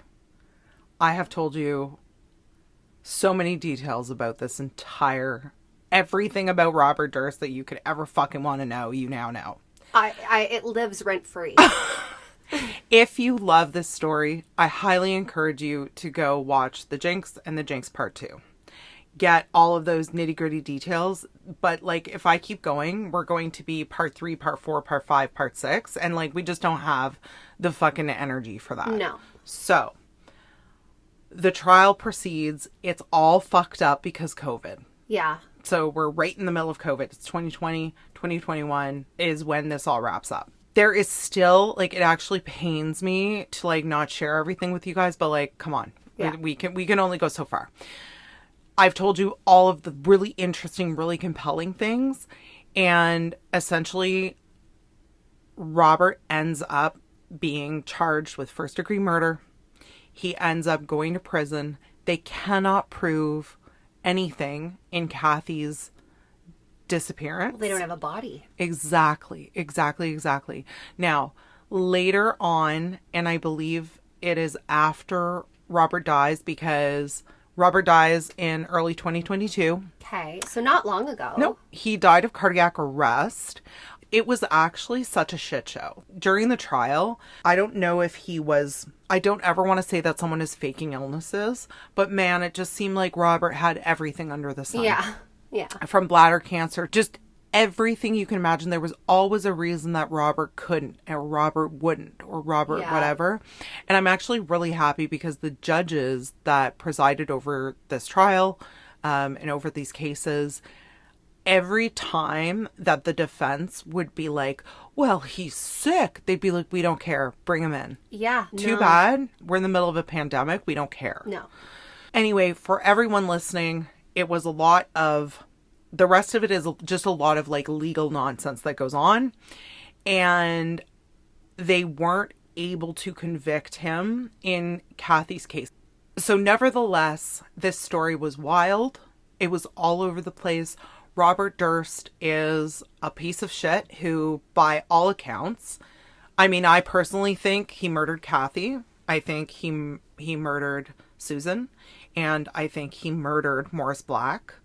There are so many other little avenues to this, including there are quite a few cases that during the digging of all of this, that police found other girls that had gone missing that had contact with Robert. That's interesting. So we could literally go on and on and on and on, but I think I've told you the bulk of this story and the really important bits to it. Robert died alone and afraid in prison. He never got to his lover's nest with fucking Susie, whatever her name was. And... Do you think this is a direct result of spoiling your child? Like, Robert just thought, I get whatever I want? I don't even know if I would go so far as saying it was his parents' fault. I would go so far as thinking Robert believed that money made him invincible. Or was it the memory of his mother dying that made his brain break? There's a lot of things here. So many things. And this is exactly it. And I hope no one's like super disappointed that I'm kind of cutting this off here. But quite literally, guys, I could go on for 4 more episodes and we just can't do that. This is not the Robert Durst podcast. It's triggered. Thank you so much for listening. If you made it this far, this is definitely my favorite case of all time. And I was really passionate about telling it to you guys. And I'm a little bit sad that's over, but here we are. Please, please, please, please, if you have any interest in this, go watch the Jinx. It's on Crave and I think Amazon Prime. And if you enjoyed it, like, share. We always love feedback. Make sure you follow us. And until next time, bye. Bye. Thanks for joining us on Triggered, where we dive deep into the dark, the twisted, and the cosmic mysteries of the universe. Until next time, stay curious, stay cautious, always watch the stars and your back.